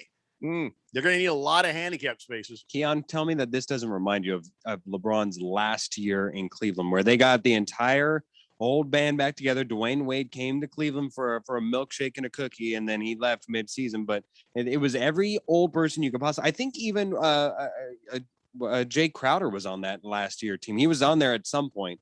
But Briefly, yeah. Yeah, but everybody was on that team. Derrick Rose even joined that team. There's an expiration date on getting the band back together, Phil. Let me give you an example. You want an example of that? Getting the band back together? All right. Hey, let's get the band back together. How about Guns N' Roses? So they got Guns N' Roses back together, and here they're everybody's excited. Oh, this is great. Everybody's waiting. And here comes Axl Rose. He runs in a sprint onto the stage. Now, one of the things they notice about Axl Rose is, ooh, he's put on some weight. And he goes in a sprint and grabs the microphone. He's like, look at this young guy. Look at funny games say. Hold on, I got a new moment. I can't breathe. He couldn't even sing. He was so out of breath. Yeah, there's a point where getting the band back together, Phil, it doesn't work. And as evidenced by Phil's own point, a lot of the band that got back together on that Cavs team didn't actually wind up playing in the finals. They were almost all of them traded away or gone. Right. Yeah. I didn't say I'm in love with the moves. I mean, Russell Westbrook. Russell Westbrook. I actually like knees. No, my knees hurt. Oh God, my knees. A guitar solo, please. Slash guitar solo. I gotta sit.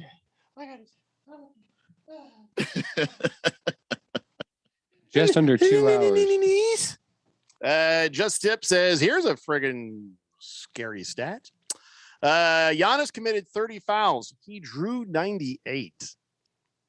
Yeah, I mean, look at how Giannis played. Giannis was in attack mode constantly. And maybe you could look at their backgrounds. That shows you ref assistance, doesn't it? If he commits 30 and draws 98, that is ref assistant. Anybody breathed on Giannis, and they got there's a lot of charges that got called as blocks. No, Giannis, he was the Chris Paul of big men. I don't know about that. Yeah, because Giannis isn't a flopper. Giannis isn't going to be the guy. Drawing fouls is what I mean. I don't know. Tricking somebody, the ref and a player, into doing something they shouldn't. I blame the referees in particular because I thought a lot of them were just too free with the whistle, just blew it anytime contact got made. But Giannis was initiating contact. I mean, that is a fact. And so, yeah, those numbers are very high. But relative to everybody else in the series, Giannis would have still drawn more fouls because he was going into the defense, and he was not going to be denied down there. Good Cat says, I'd be okay if they retain DeAndre for one more year, but if he continues to play like a giant man baby, as soft as a newborn's ass, then trade him next year. But for who? Like, do you want Karl Anthony Towns? Because the grass is not always greener on the other side. That dude is not as tough as you think he is. Till next year and say, okay, you get one last chance, and it's time, you're going to have some guys coming out of college. There's going to be some people that you can go after. Keon, I'm curious, would it be more equitable for you if the Phoenix Suns were to get just go run of the mill? They had him, Rashawn Holmes, and they were to get him on the free agent market and have him replace DeAndre Ayton, but they would trade DeAndre Ayton for somebody who's not necessarily a center. Maybe they get a power forward. Maybe they're the ones who get a Vucevic this year, where Vucevic moved last time, or Evan Fournier, somebody like that, where in mid-season they get somebody out of position, not necessarily a center for center swap, but they get somebody in return who's just going to fill that role as a center, and that's all that they need. I mean, sort of. I just think that last year, like DeAndre Ayton and Nikola Jokic, both of those guys in particular, showed the value of having an actual true center play the position. A guy that can score around the basket, finish over both of his shoulders, has great feet in the paint. Like, that's something that is starting to be a little bit more valuable in the NBA because teams have found the counter to the guy that's just a pick and roll and I run and dunk guy. Yeah. 888-368-1580. Zay says, I don't know if I'm late to the game or early to the game, but are we doing fantasy football this year? Hell yeah, we are. You're late. Zay, listen, if you were part of our fantasy football last year with the ESPN, go check your spam folder, check your email. There should be an email from ESPN.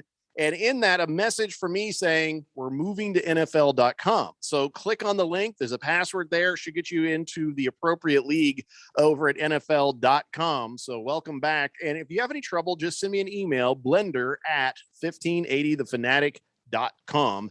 And that goes for all you guys. We'll get this thing sorted out here, hopefully quicker than not. Flying Monkey says, if it ain't Guinness, it ain't right. Flying Monkeys, you are correct. Boogie says, I'm going to crush everyone in League 5. Good luck to you, Boogie. Hopefully we'll see you back in the Premier League someday.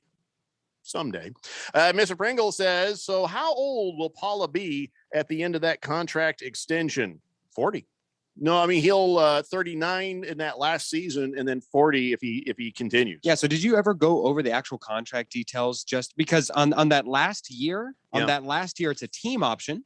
Okay. So that helps. Yeah. The third year is only guaranteed up to 15 million. So in theory, if they cut him on that, then after 2 years. Then... Yes. So essentially what he assured himself was he took away 45 million, essentially, which was what he gave up this year for his player option. And instead what he got was 95 million guaranteed, fully guaranteed, with the option and ability to make 120 if he were to stay on the team for that entire contract. Outside of still crowding your cap space, I think everybody wins. Yeah, I think that's a win for Chris Paul, who got 95 million. We were saying that that's probably where he's going to get with the ability to make 120. That's very good. We shall see.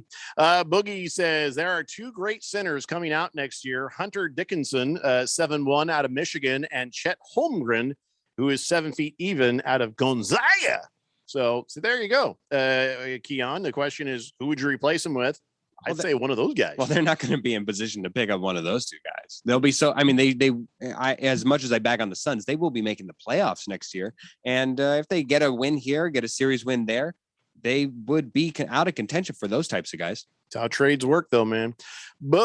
Fish Tank says, won't Boogie have 2 less wins this year because he doesn't get to play Jeffrey?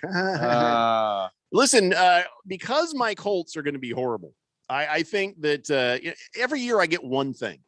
Okay, last year my thing was I actually had the best pick total in the NFL pick contest. If I had been a regular person, I would have won the $1,580 prize. So that was my thing. And last year, fantasy football wasn't. And my Colts going to a Super Bowl wasn't. So now this year, I'm going to get one thing. And it's already not going to be the Colts. So it's either going to be I'm going to pick like a madman again this year in the picks contest, or I'm going to get back to my regular dominance as a fantasy football player. I'm hoping it's the fantasy football edge. I think that maybe this is my year for fantasy football. And we haven't even drafted yet. So that's what I'm hoping. I get one thing. I never can have all of them. I'm curious, were you guys, I know that we talked about this during the offseason, but now that we're getting to the real nitty gritty, are you going to change the rules so that way defense starts out with like 20 points? Because I know that you said you hate having negative points for defense. It wasn't that the defense will start with 20. It's just that it won't allow it to go into negative points. Oh, wow. You see what I'm saying? So your defense just bottoms out. Yeah. Is that possible? Yeah. Oh. Yeah, I think so. I've done it before, and I don't. A lot of people were unhappy about how far into the dirt your defense could take it. Didn't seem like a fair way of losing a fantasy football game. Hamilton Porter says, where does McGee fit into Ayton's development? Does it help it or hinder it? JaVale McGee? You'd have to think it helps it because if what you want is DeAndre Ayton to learn from a veteran who does have a high motor, that's JaVale McGee. He's all motor. There's pretty much nothing else. And JaVale McGee's not particularly skilled, but he's a guy that you put him on the floor for 20, 25 minutes, and he makes an impact and leaves a mark. I think that if you're DeAndre Ayton playing alongside that guy or having that guy in the room with you, and he's now a veteran and much more mature than when he started his career, he's somebody that can actually help DeAndre Ayton. Well, somebody has to. Rough Rob, Watermelon says, Phil, when these old ass dudes in the Lakers let you down this season, who are you going to be jumping back to next? Are you going to come back to Phoenix? No, I'm sticking with the Lakers as long as LeBron's there. Rough Rob says LeBron is building an Expendables team. Come on, man. Carmelo Anthony. Well, he did. Forgive me if I'm wrong, but he was in top 5 of 3-point percentage shooting last year. That is something that they were missing and needed. Kiss the Cook says, how many more old guys are the Los Angeles Denture Creams going to add to that roster anyway? I don't know if they're all old. Of course, re-signing Talen Horton-Tucker's not old at all. He's like 22, I think. Old man Lakers. Kendrick Nunn. I actually really like that move. Kendrick Nunn, I know hasn't been given a lot of opportunity as of late, but I whenever he does play, especially he played last year for the Miami Heat, I love the minutes that he provides for teams all around the league. Big George just slam dunks right now on DeAndre Ayton. Are you ready no. for this? Oh, God. Oh, boy. Hey, guys, definitely hard to watch Luka Doncic single-handedly carry a team on his shoulders in Dallas and then for his country, Slovenia, in the Olympics, while DeAndre Ayton has just been, okay. Ayton will never carry a team on his shoulders. So, yes, I think he is what he is, and the Suns probably do need to move on. Well, he's not the same kind of player. He's not like Luka is able to carry a team on his shoulders because he plays a style of game that he needs to have the ball constantly. You do remember the part, Keon, where we could have had Luka Doncic instead of DeAndre Ayton. Yeah, I do remember that. And I don't think that at the time that was a bit as big a no-brainer as it appears to be right now. No, at the time, there was concern that Luka Doncic would maybe not even leave Slovenia and come to the United States. So there was a little bit of an apprehension on drafting him there. That was the only factor that seemed to play in whether or not to take him or DeAndre Ayton, though. I mean, yeah, if you had to do a redraft of it, you take Luka, but that I don't know how this is the knock on DeAndre Ayton, that he can never be the guy that can be an aggressive center and get you those, late grinded out, postseason buckets. How about not can't be? How about just won't be? I don't know that that's true. I feel it. At 23 years old, I don't know that that's true. Could you imagine a backcourt of Luka, Devin, and somebody else? That's the one thing that people don't say is, of course, with no DeAndre Ayton. Sorry. If there was no DeAndre Ayton, you would have that cap space and availability to go get a third star and have Luka on your team. That's the one downfall of DeAndre Ayton. But alas, you have Chris Paul and DeAndre Ayton, which makes a mighty fine team itself. Big Steve just sent over a tweet by Arash Markazi here, right? And he says, wait, Phil just said the Lakers didn't just sign all old people. Well, here's the ages of the Lakers right now. Carmelo Anthony, 37, LeBron, 36, Trevor Ariza, 36, Mark Gasol, 36, Dwight Howard, 35. He's turning 36 in December. Yes. Wayne Ellington, 33, Kent Bazemore, 32, Russell Westbrook, 32, Russell Westbrook, the youngest guy. No, that's not true. They just got Kendrick Nunn and they re-signed Talen Horton-Tucker. I know. I keep hearing Kendrick Nunn and THT, and I'm a big Kendrick Nunn guy myself, and THT is a really good player. We're talking about guys that are going to be playing the bulk of the minutes in a postseason. Oh, yes. It's going to be Melo, Russ, Ellington, Ariza, LeBron, and AD. Those are the guys that are going to be playing the bulk of your Dwight minutes. Howard. So I don't care about how young those two other guys are. The average age of the players that are going to be playing the bulk of the minutes is 80. Old man, It's 80 years old. And Talen you got two guys that I've checked LeBron the math. James. Is LeBron James and Carmelo Anthony, they're 37 and 36 years old, respectively. Are they even going to play more minutes than their age? It's just, you're asking a lot. Yep. No, they shouldn't. We're asking a lot running this late into a break. Yes. So let's take a moment. We'll come back. We'll finish up this topic on the text line and move on. I got a lot of NFL to talk about, a little bit of Olympics. It's the Daily Blender here on 1580, The Fanatic. AZ Preps 365 is your headquarters for all things high school sports in Arizona. Brett Quintine, James Mello, and Jose Garcia keep you up to speed with all the action, highlights, interviews, and insider information for the prep sports scene. You need to tune in to AZ Preps 365 every Saturday morning from 8 a.m. to 10 a.m. on your new home for sports, 1580 and 99.3, The Fanatic, and always on at 1580thefanatic.com.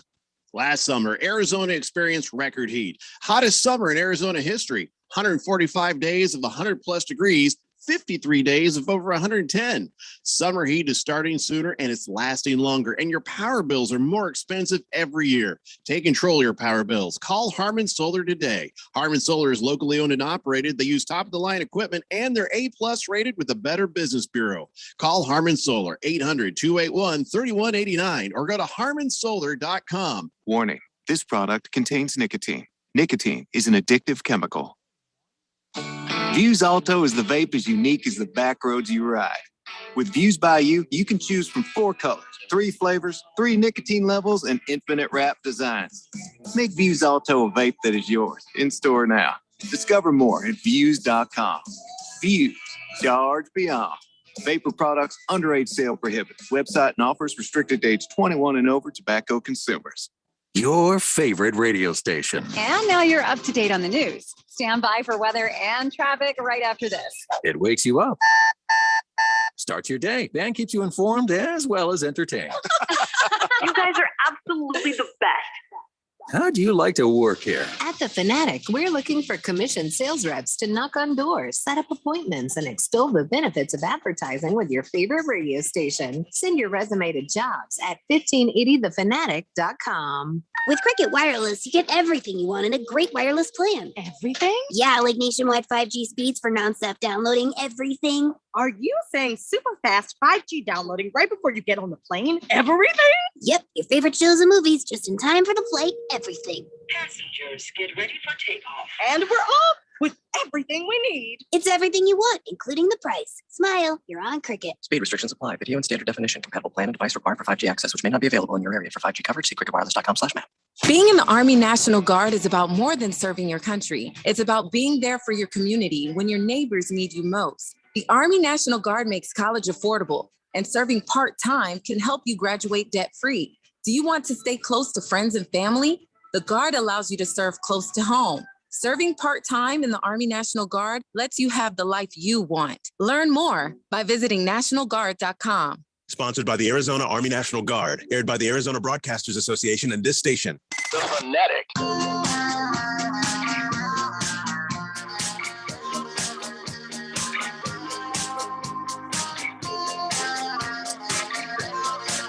Today,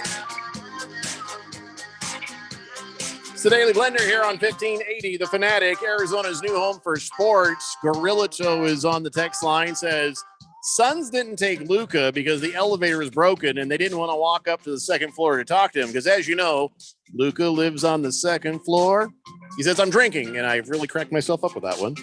I laughed out loud when I first read it, so good on you, Gorilla Toe. Just a Tip says, Keon getting it done on the 92.7. All right. Just cruised to their Facebook page, and he opens the show with the Frank Reich, we did the right thing nugget. Oh, you bastard. Listen, I was just going to talk about the biggest injury of the day. Yeah, we don't. Look, I was hoping you wouldn't hear it. I didn't show it to you. Thanks, Just a Tip. Thank you for letting me know. At two, Keon. Yeah, they didn't do the right thing. They never did the right thing. They never did the right thing. I said it back when they even signed Carson Wentz, but whatever. I don't want to talk about right now, and I forgive you, Keon. So Boogie says, all right, here's what you do, okay? You trade Ayton, get in the top 10 next season. Some teams will want him. So there you go. That's what you do. You trade him to get into the draft top 10, I guess. He says, by the way, I may have slipped in League 5, but being a former Premier League champion and being undefeated lifetime against Jeffrey O'Brien in fantasy football, well, that eases the burden.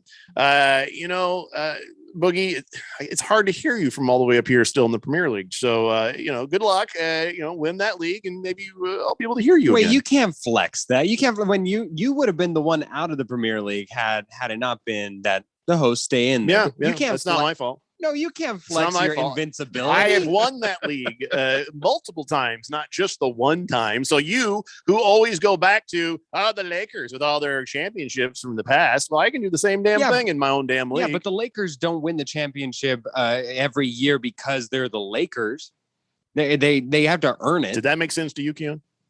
They're not gifted no. the championship. I mean, I'm not gifted the championship, but you're Los Angeles. You're a free agent destination. You get free agents. You spend more money. You have but Jeffrey, more money. the rules dictate that he cannot go out of the Premier League. Yeah, but it's not. I'm not the only team playing in there either. And there's some really. Here's the thing: the Premier League is made up of winners of the other leagues and a couple of the hosts. So that place is no picnic, man. That place is hard to win in, period. So, I had a really horrible season last year, but I have been fourth place or better every other season and have won that championship multiple times. Has Randy ever been, or any of the former co-hosts, ever been as low as you were, where they would have been the ones eliminated? Yes. Oh, okay. Yeah, that's that happens. It's not a big deal. Boogie says, Jeffrey, you have never finished better than me in fantasy football. You were only in the Premier League for 2 seasons, one that you won and the one you lost. So that's irrelevant. Kiss the Cook says, what are the possibilities of the Staples Center changing its sponsor to the Insure Depends Center? I'd say it's pretty good. I think it's pretty good. Big George. I can't talk about that, but that's exactly what I said. That's all I'm going to say. Nasser Marcus says, if the Lakers fielded this team a decade ago, yeah, they'd have given the Warriors a run for their money. But sorry, 10 years too late there, guys. By the way, with the addition of a nun and a monk, the Lakers are relying on a higher power to bring home the title. God bless us. Grasp those rosary beads. You're going to need it to pray over every single injury that is sure to come next. Fighting Wampa says, I'm going to be so confused when the Phoenix Suns play the Sun City Lakers. God. That's pretty good. That was good. Mr. Wilbur says, DeAndre Ayton's biggest flaw is the fact that he's extremely immature. If, and I say if, he grows up and continues to listen to Chris Paul, this kid could be a superstar, but you got to grow up and you got to get the desire to stop finger rolling shots, but instead go aggressive right there to the basket.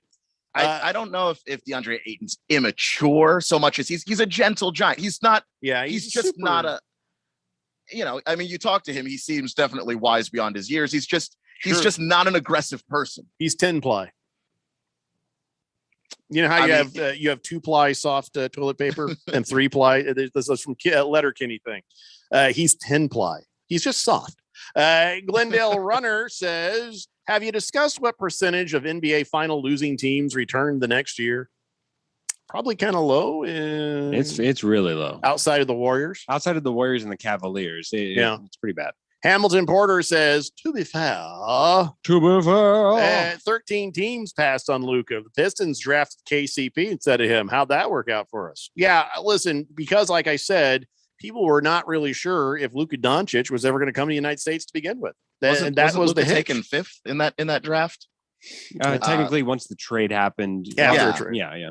Fish Tank says JaVale McGee won't slam dunk. He won a slam dunk contest. Yeah, like 10 years ago, maybe. So maybe he can teach Ayton to at least throw it down a little bit. Random Texter says, are you by any chance bringing back a kicker for fantasy football this year? We had a kicker last year. What are you talking about? Just tell him yes and nod. Random Texter, did your league not have kickers? That was a mistake. People got to speak up. He says 21-22 Los Angeles Lakers game sponsored by Depends and Bengay and the AARP and Werther's Originals and every other old thing we can think of. You forgot pickleball. Hefty Lefty says, I'm a fan of negative points for defense if they absolutely shred it, but I'm a bigger proponent of rewarding good defenses with more points. Like if you hold a team under 100 yards, they should get like more points than 5. Give them like 7 or something.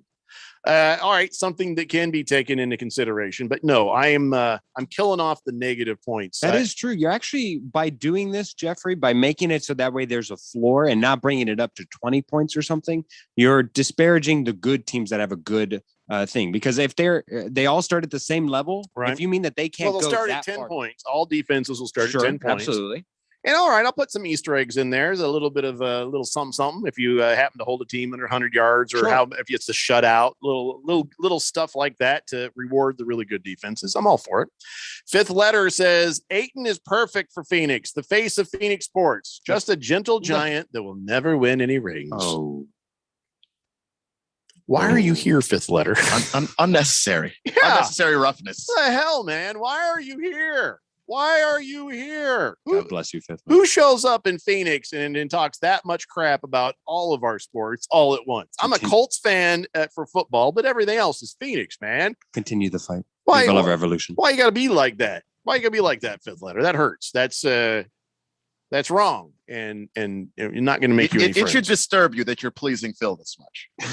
Yeah, if Phil is like, the limit. yes, That's how wrong you are. Join the dark side. All right. Well, mercifully, the gods of TV have switched back over to something that now it's just a bunch more splashing around. This time it's water polo, another sort of worthless sport, if you ask me. Well, but wait, water polo, that's got to be a qualified as a sport for you, no? No, it does. Okay. It does. Water polo Well, is unfortunately bad for TV because it's a very violent game. I love but because violence. of a part of all the water splashing around, you can't see any of it. Like Yeah. people are getting hit all the time in water polo. Where's my lists at? Where's my sports list? Hold on. Yeah, keep talking. I'm looking. I mean, water polo should count. It's got goals. You score. You win without judges. I don't know. It's just not very entertaining to watch because most of the action, or at least most of the violence, is happening under the water when people are getting punched and what have you. Well, they can put cameras under there. I mean, listen, I watch. They do, but it doesn't. Is It it doesn't creepy? quite have the Yeah, impact. think of those shots that you're getting underneath the water, Jeffrey. You're getting a lot of tight. They got women's water. Tight. Well, again, imagine under the water. Have you seen these uniforms? Whenever they step out of the pool, you're getting a lot of equator. They're splitting the cheeks. Yeah, well, there's a lot of big girls too. There's just a lot of legs kicking around. Here It it doesn't is. really. Let's see, where did I put? Because I know we talked about this. I just couldn't remember if water polo is a sport or if it's just an athletic competition. Water polo, yes, qualifies on our list of the Daily Blender as a sport. A sport. A sport for the ages. No, and it never said anything about ages. Of the ages? Of all ages. No, Of all ages. No, that's not true. Little kids will die because they'll be underwater. They'll drown. But yeah, water polo, yes, the Daily Blender has officially condoned as an actual sport. So, as you were. Random texter says, oh, sorry, Jeffrey, I got confused. It was in two other leagues that didn't draft kickers. I thought 1580 was one of them. Nope. We've always had kickers. It's fun to have kickers. Sometimes kickers make the difference, you know? Well, that's coming from the guy with the best kicker in the game right now. Rodrigo? Yeah. Blankenship? Well, Hot Rod. We're going to need him. We're going to need him and Jonathan Taylor. This is not going to be a happy Jeffrey football year. That's for damn sure. All right, guys, that is 2 hours down and 1 to go. And as I'm sitting here looking, still got a little bit of Olympics to talk about, a whole lot of NFL. So we're going to switch up our speeds and move on to the gridiron. That's right. Speaking of gridiron, go over and check us out on Gridiron Games. You could win $1,580 first place or $500 for your second place prize. Brought to you by Harman Solar. Go to 1580thefanatic.com. Click on the link right there. It'll take you where you need to go to learn what you got to do. Then go do what you got to do and join us out there, and maybe you'll win some money. Hour 3 is up next here on 1580 The Fanatic. Nobody protects you from mayhem like Allstate. I'm a speed bump. Did you hear what I said? I'm a speed bump. And if you have cut rate car insurance, the cost to reattach your muffler could really be a bump in the road. So switch to Allstate, save money, and be better protected from mayhem, like me. Based on coverage and limits selected, subject to terms, conditions, and availability. In most states, prices vary based on how you buy. Allstate Bar and Casualty Insurance Company and affiliates, Northbrook, Illinois. Last summer, Arizona experienced record heat. Hottest summer in Arizona history. 145 days of 100 plus degrees, 53 days of over 110.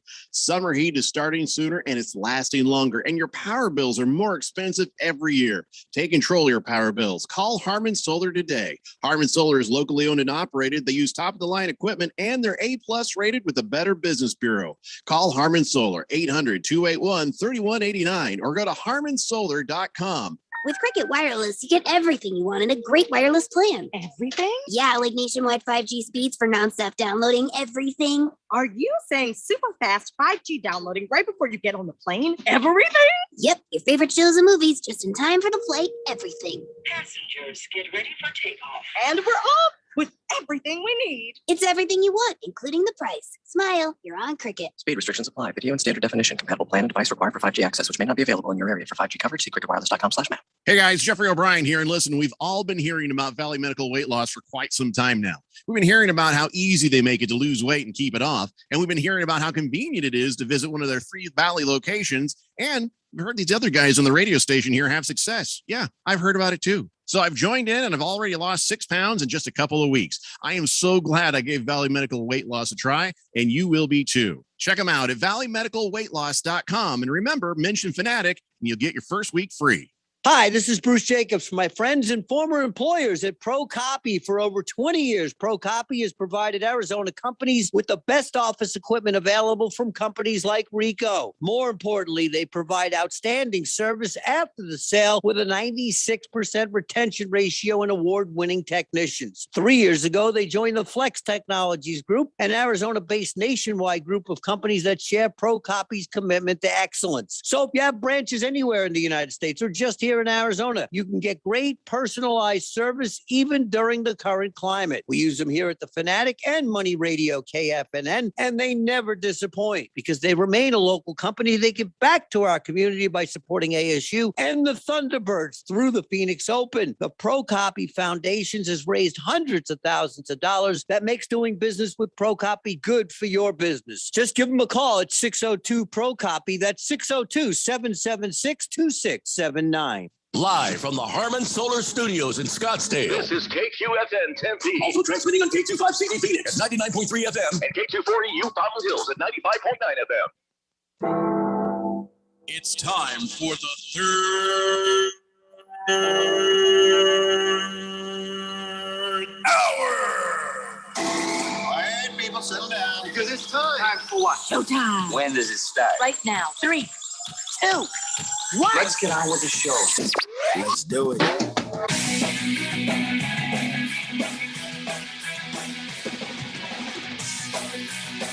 All right, buddy, it's 5 o'clock here on the Daily Blender. And your good friend, your radio pal, Jeffrey O'Brien, alongside not Randy White. He'll be back tomorrow. Right now, we got Keon Rose with us. We got Phil pushing the buttons, and you guys are on the text line, 888-368-1580. As we broadcast live in the Harmon Solar Studios in Scottsdale.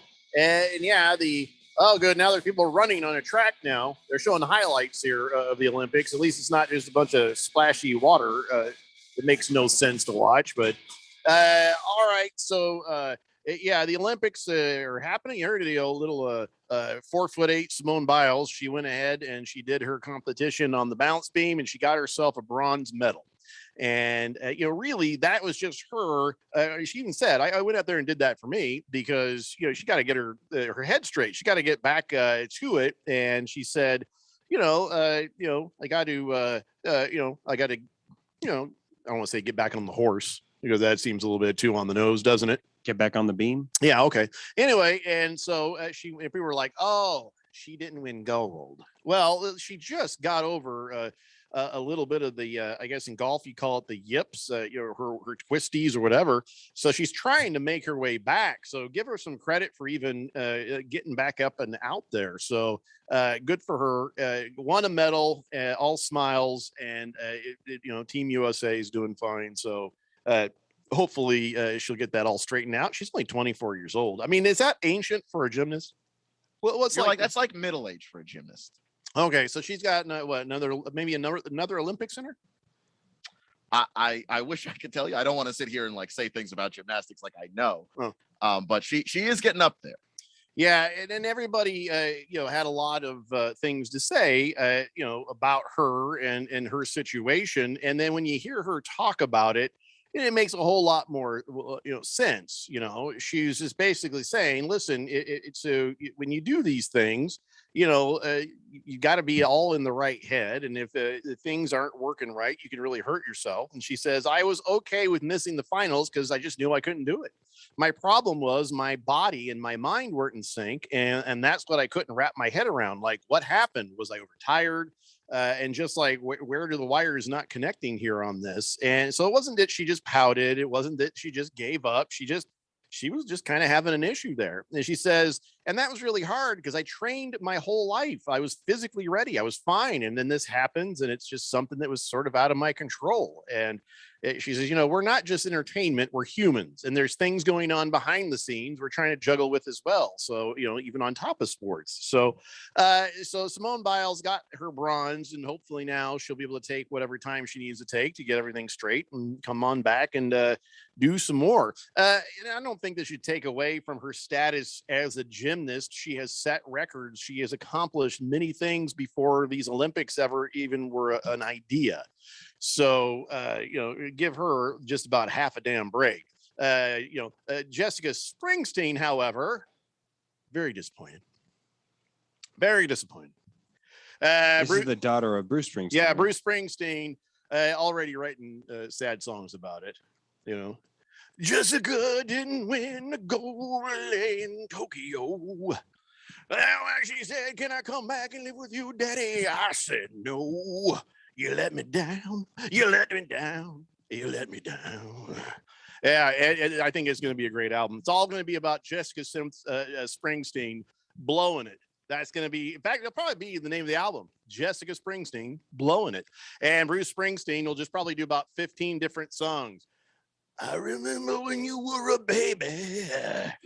I thought you'd do some great things. You didn't do a thing. You're an idiot. Just completely trashing her. That's the better form of the song, Blowing It. That doesn't really seem like a Springsteen thing to do. Yeah, you got to incorporate America somewhere in there. He drinks, right? Yeah, he got that DUI, and then old Barry Obama got him off the hook. So he only gets one. Barack Obama gets you off the hook for drinking and driving once. And he's like, we do a podcast. And so they're like, all right, Bruce, get out of here. If he does that again, Barack Obama is going to be like, can't help you. And it's over. Good night. And that's it. So Bruce Springsteen gets the one DUI is what I'm trying to tell you. Okay. Good to know. Because most of us don't get any DUI relief for Barry O. Well, they were doing a podcast together. If you do a podcast with President Obama, you get the one. You know what I'm saying? He got the hookup, really, is what it is. Fighting Wampa says next Springsteen album sounds more like an adult movie. All right, don't make it dirty. Daylight Drew says, "Hey fellas, pour me a Kona longboard, please, and let's all get along for the athletes representing America." Okay. Fifth Letter says, "It's all love, fellas. It's only right for me to fire shots back for all the hate my Lakers get from all you Phoenix sports fans." Listen, you have to understand that you just started following the Lakers, Phil. Shut up. It's been so hard these 3.5 months I've been a Lakers fan. No, I get that, Fifth Letter, but I understand it's only ever been fire for fire. You know what I'm saying? I didn't have nothing to say about the Lakers and stuff like that until Phil started talking nonsense. Just the Tip says, Ayton doesn't have enough pitter patter. Let's get at her. Should we ask Wayne to help Ayton? Nah, I don't think Wayne is going to be coaching anybody. He's going to, no. Card's voice, like as he says, that's more of a Adam Sandler impersonation there, Jeffrey. I was doing Adam Sandler impersonating Bruce Springsteen. That was pretty much it. Yeah. It's more layers deep than you realize. That was Inception, bitches. That's like whenever Bugs Bunny does a Porky Pig imitation. It's actually quite ingenious. Yeah. You could hurt yourself. Daylight Drew says, yeah, bleep the Lakers, all LA teams. Just saying. 888-368-1580. So, okay, what else do we need to talk about? We don't need to talk about the soccer ladies because they're going to play for the bronze. If they lose that, then it's bad. That is bad. But you hear all these stories like Alex Morgan is devastated. Megan Rapinoe, whatever her name is, gutted. Hey, walk it off. Is that the first loss you guys have ever had? But here's the like thing. The second. It's so this is a team, it's a collection of women not used to losing. They don't lose very often. And I think because they lost to Canada in particular, they've never lost to Canada and they bleeping hate Canada. So like it's serious for them. I know why I don't like Canada. Why do they hate Canada? I guess because you just play all the time. And every time you play for North American, they have not been beaten by Canada in 36 games. Why would they hate Canada? I don't know. They just like beating them. And the idea of Canada, it's sort of like the U.S. and Mexico. The U.S. beat Mexico in the CONCACAF Gold Cup. And the Mexicans are furious about it because they don't like losing to us. And they usually win. Mm-hmm. But when they lose, it's like it's a rivalry. It's a lopsided rivalry. But they like being on the good side of it. Gotcha. Well, whatever the case, Alex Morgan, Megan Rapinoe, come on now. Walk it off, go get that bronze. At least go get that bronze. Because if you don't win the bronze, wow. Yeah, I don't want to hear from you. Also, the other thing that happened is, can I just so Laurel Hubbard is a transgender weightlifter. And they say, Laurel made history being that first transgender weightlifter in the Olympics. Laurel Hubbard probably used to be Larry Hubbard. Used to be a dude.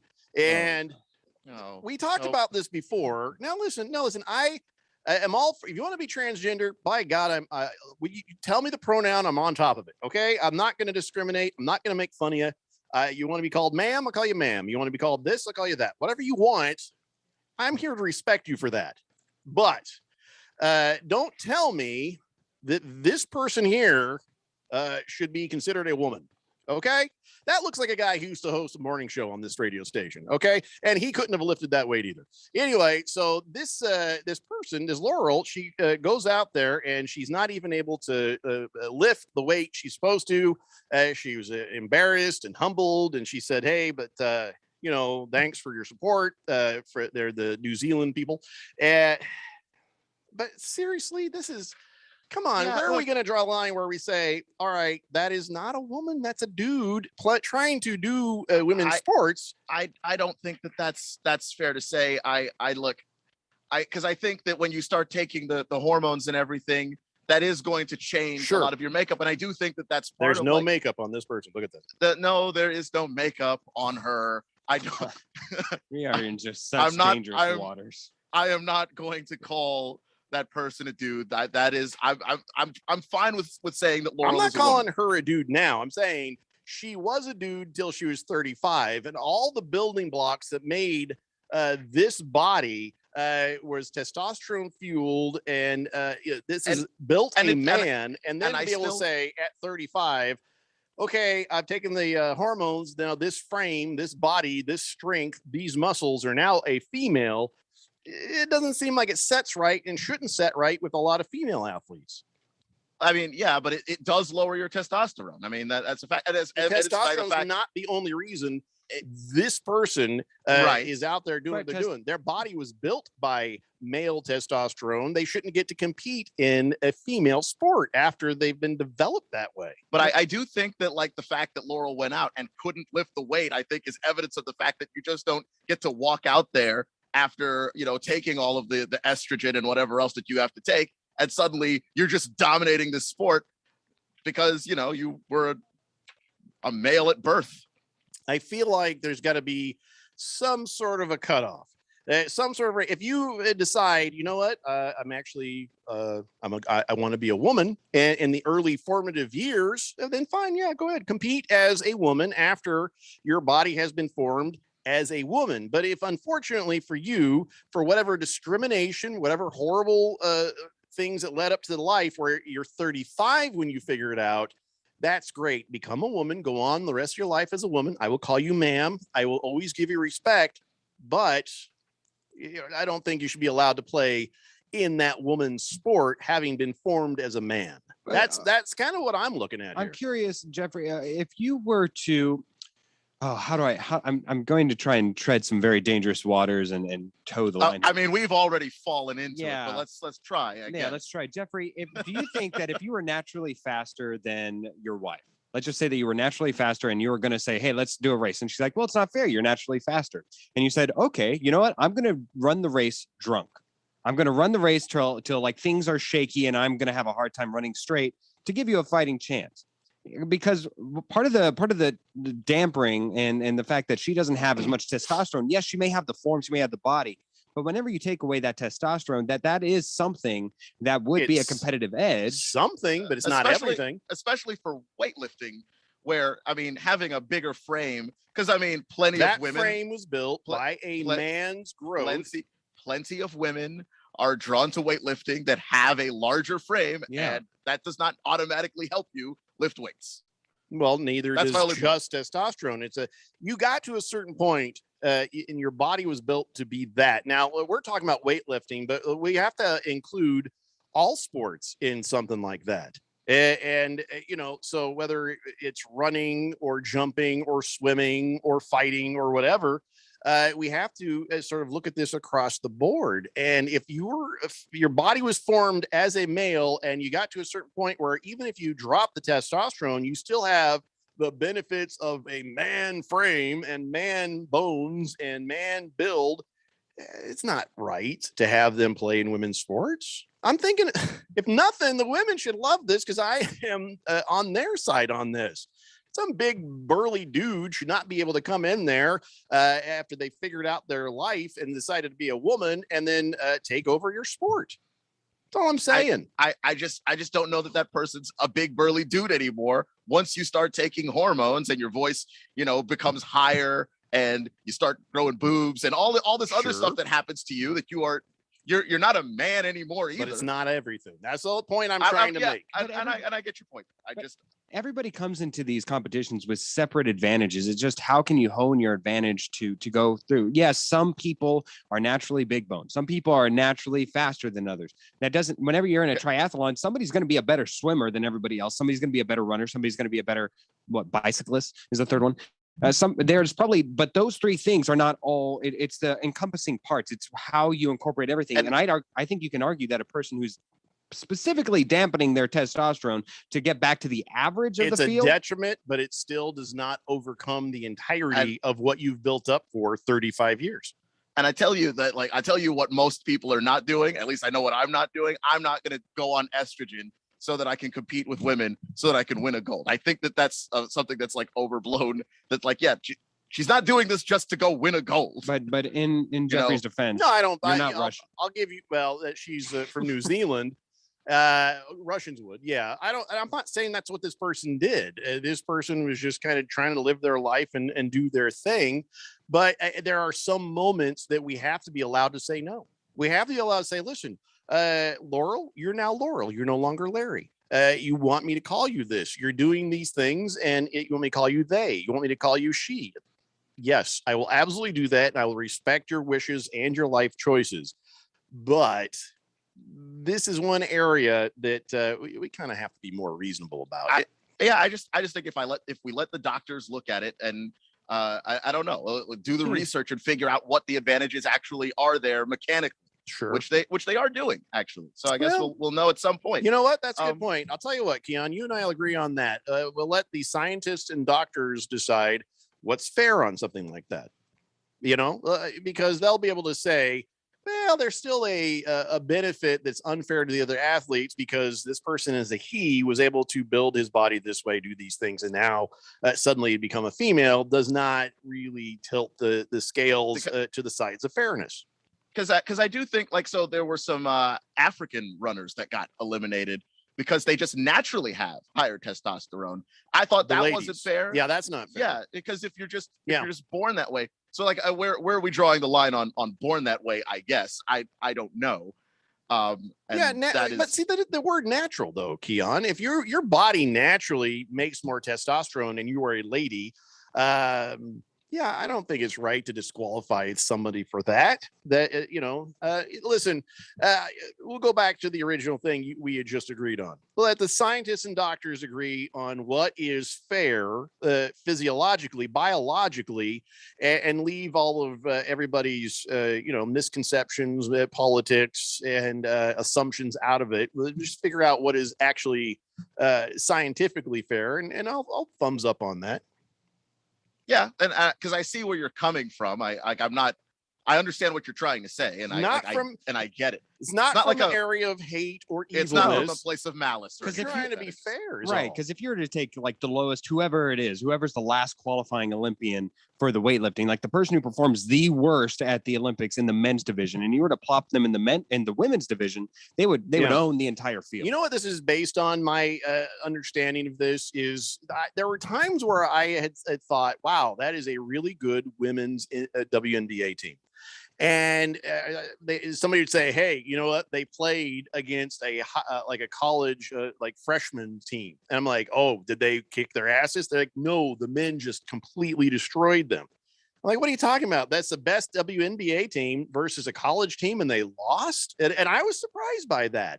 They says no. It's just in that activity, in that sport, the men are just dominant over them, and it's not. There's not even close. So when I hear that story, and then I see Laurel Hubbard coming down the driveway, my brain automatically goes to that and says, "Let's be fair, people." That's all I'm trying to say. Fair. Fair. I understand what you're trying to say. Like, I'm not saying that you're like. I love that I start talking about this and everybody's anuses around me clench. I love that too.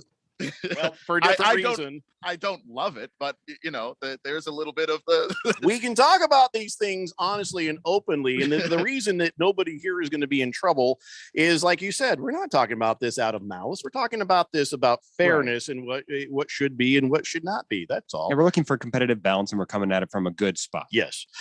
Kiss the Cook says, I agree with the person not being allowed to compete against natural women, but it also shows how the Olympic Committee is two-faced. You won't allow an athlete to compete because she smoked marijuana, or 2 European women to compete in the 400 meter because of natural increased testosterone, but she's taking hormones and steroids, so now she's allowed to compete against women.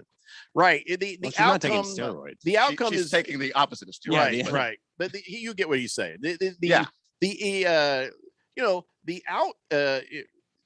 outcome of that is irrelevant to what we're talking about. So the fact that she didn't do well is not really the point.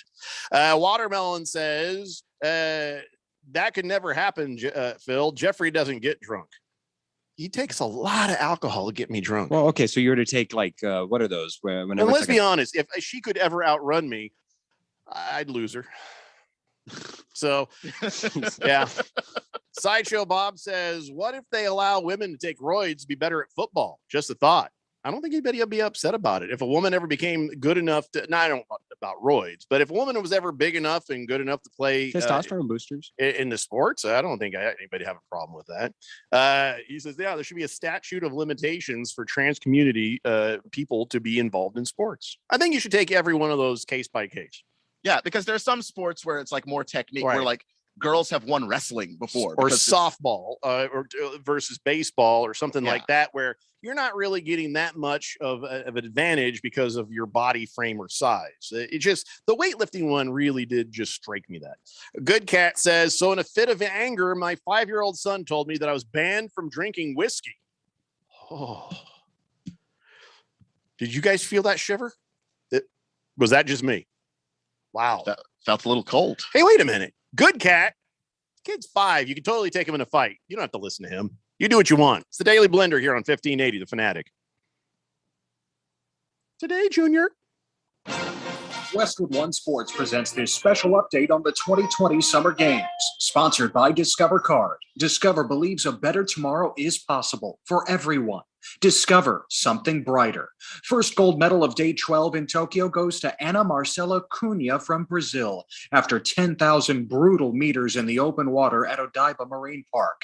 She wins the marathon swimming event in just under 2 hours. Americans Haley Anderson and Ashley Twitchell finish 6th and 7th, respectively. First round of the women's golf tournament, the number 1 ranked player in the world, Nelly Corda from Bradenton, Florida, opens with a par. Bianca Pagdanganan from the Philippines, the early leader, 2 under through 3. And the U.S. women's basketball team meets Australia in the quarterfinals just after midnight Eastern. WNBA MVP Asia Wilson from the Las Vegas Aces leads Team USA, averaging 20 points and 10 rebounds. With this Summer Games update, I'm Ted Emmerich, Westwood One Sports. Want to hear something amazing? Discover matches all the cash back you earn on your credit card at the end of your first year, automatically, dollar for dollar, with no limit on how much you can earn. Extra cash? Come on, how amazing is that? In fact, it's even more amazing when you realize all the places where Discover is accepted. 99% of places in the US that take credit cards. So when it comes to Discover, get used to hearing yes more often. Learn more at discover.com/yes. 2021 Nielsen Report. Limitations apply. Liberty Mutual Insurance Company presents. Check it out, Limu, a roadside carnival. Step right up, folks. Test your strength. Come see the fire-breathing baby. Fan out and tell people that Liberty Mutual customizes your car insurance, so you only pay for what you need. Look, an emu wearing sunglasses. Limu, you're famous. Only pay for what you need. Liberty, liberty, liberty. Hey there, you low interest rate mortgage lovers. If you have great credit and are good with your money, I guarantee you're in the wrong loan. Maybe it's time to learn what thousands in the Valley have already figured out. On a Life Changer loan, you can pay off your mortgage in under 5 years without changing one dime of your spending habit. Plus, your monthly payments are cheaper than what you pay now. It's not magic, it's just math. So check us out at lifechangerloan.com. That's lifechangerloan.com. Arizona Mortgage Broker number MB1002031, NMLS number 1863775. Life Changer Loan Corp is an equal housing lender. It's summer in Arizona, and your summer home for sports has you covered.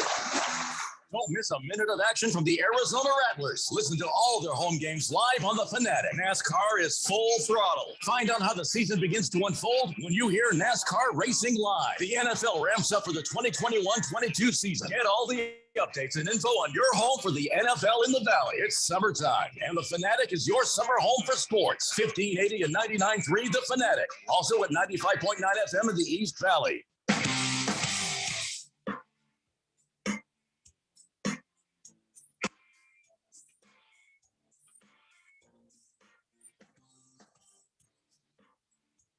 David Blender here on 1580 The Fanatic, Arizona's new home for sports. And whether you agree or disagree when it comes to transgenders in sports, I think we can all agree that Nick Bosa is a POS. I think we all agree that Nick Bosa is just what do you mean? What did he do? Originally, he was a POS. Back when he was at Ohio State, he's tweeting stuff out. Ragging on Black Panther, ragging on Colin Kaepernick. I mean, we're just like this side of racist on the old Nick Bosa and a bunch of other kinds of tweets and stuff. But when he did that, he was, he was a player. Everybody knew who he was. PR guys got involved, and he was like, "Ooh, I better clean that up." And so then he did, and he was like, "I'm a good boy now," or is he? Because now his girlfriend, Jenna Berman, now she's being called out for a bunch of racist tweets in her past. And I don't mean like one or two little things that maybe could have been construed as racist. I'm talking, wow, how do you type that, post it, and still exist on this planet? I mean, I can't repeat any of it back from August 2013. That I just, what are we doing? Anyway, you can't read any of it. 0%. I can't read any of it. Yeah. And homophobic. Yes. Oh my Lord. Okay. So people have, this is his girlfriend. They've been together for a while. And so, people have things in common. So, yeah, before you start thinking Nick Bosa is A-okay, well, look who he's hanging out with. So, yeah. Wow. And the tweets are conveniently deleted now. Oh, yeah, they got deleted after the fact, but, it's the internet. Everything is forever.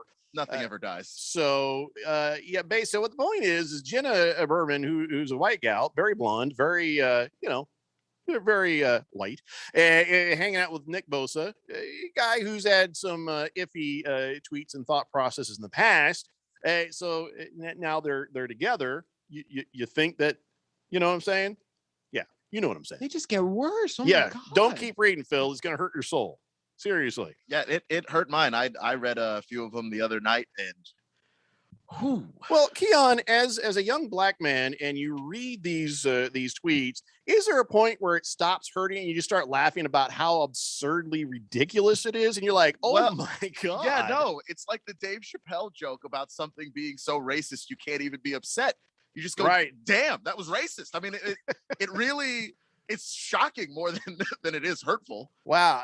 And you're like, first off, 8 years ago, it wasn't 1950. So why would this, and still that tweet sat there for 8 years till somebody noticed it and said, hey, do you hear about Nick Bosa's girlfriend? And like, oh, delete. That means for 8 years, nobody has called her on over 30 tweets with the N-word and other horrible things in it. And she's lived a productive life, getting along just fine, going along, being a little racist. Jenna Berman. Good Lord. I know, right? I mean, you don't want to read those texts, but those tweets, but yeah, trust me, it's bad. And that's Nick Bosa's girlfriend. So the racist apple doesn't fall far from the racist tree. I don't know what euphemism or I guess in that case, the apple's going in. Or two racist peas in a racist pod. There you go. That's probably. Thank you. My God, it was bad. Because when it first came out, I thought, okay, well, maybe it's going to be some ambiguous little, digs or stuff. And I looked at it and was like, whoa, no, that's very right. You gotta love when somebody shows you they're racist, because then it's like, all right, that was horrible, but at least now I know who to avoid. Now I know who I don't want to see. Now I know who the evil people are. Thanks for at least that. It's just one of the many downsides of social media that people learn how to be racist online. Because, when I was a kid and people would, if someone ever said something racist in real life, that is not going to end well for you. You can type it, right, and then nothing happens. You can just walk off, go about your day, make dinner. Well, but this evil idiot, Jenna Berman, her picture is on it. Her real name is there. It's not keyboard warrior. It's racist bimbo. You know what I'm saying? Yeah. But she just doesn't live near anybody who would object to it. Because right. I have lived in rougher neighborhoods, and when you cross those lines, racial, homophobic, or whatever, people will let you know. Wow. So when somebody says, well, if she comes out tearfully saying, well, I shouldn't lose my job because that was 8 years ago. I'm a different person now. You know what? Really? If you're a different person, you probably would have gone back and deleted those things. You probably would not feel right having those things still floating out there in the universe. I don't buy it. I don't buy it for a second. Nick Bosa is a piece of garbage, and I think his girlfriend is too. That's all I got to say about that. But wow, well, she's crossed more lines than he ever had. Oh, I know. So that he ever has in open. You know what I'm saying? In open, yeah. I don't think any of us want to hear the conversations between the two of them at Pillow Talk. You know what I'm saying? No, thank you. Holy cow. That's a pass for me. All right, let's move on to other things. Tom Brady, congratulations. He's made it to the age of 44, and he's still in the NFL. That makes him the first player in NFL history to turn 44 since Adam Vinatieri did it while playing in the NFL back in 2016. He's got a ways to go until he beats out old George Blanda. Now, George Blanda was a quarterback too, but wasn't really playing quarterback as he got to the 48 years, 3 months old mark that made him the oldest player in the NFL. They were just letting him kick the ball. They were keeping him around because he was a good guy and he got to maybe throw a couple passes there in his last game or whatever, just so he could have the stat. But Tom Brady, old ass quarterback. So, and then for comparison, Adam Schefter came out and said, okay, here, take a look at this. Here's Tom Brady, 44.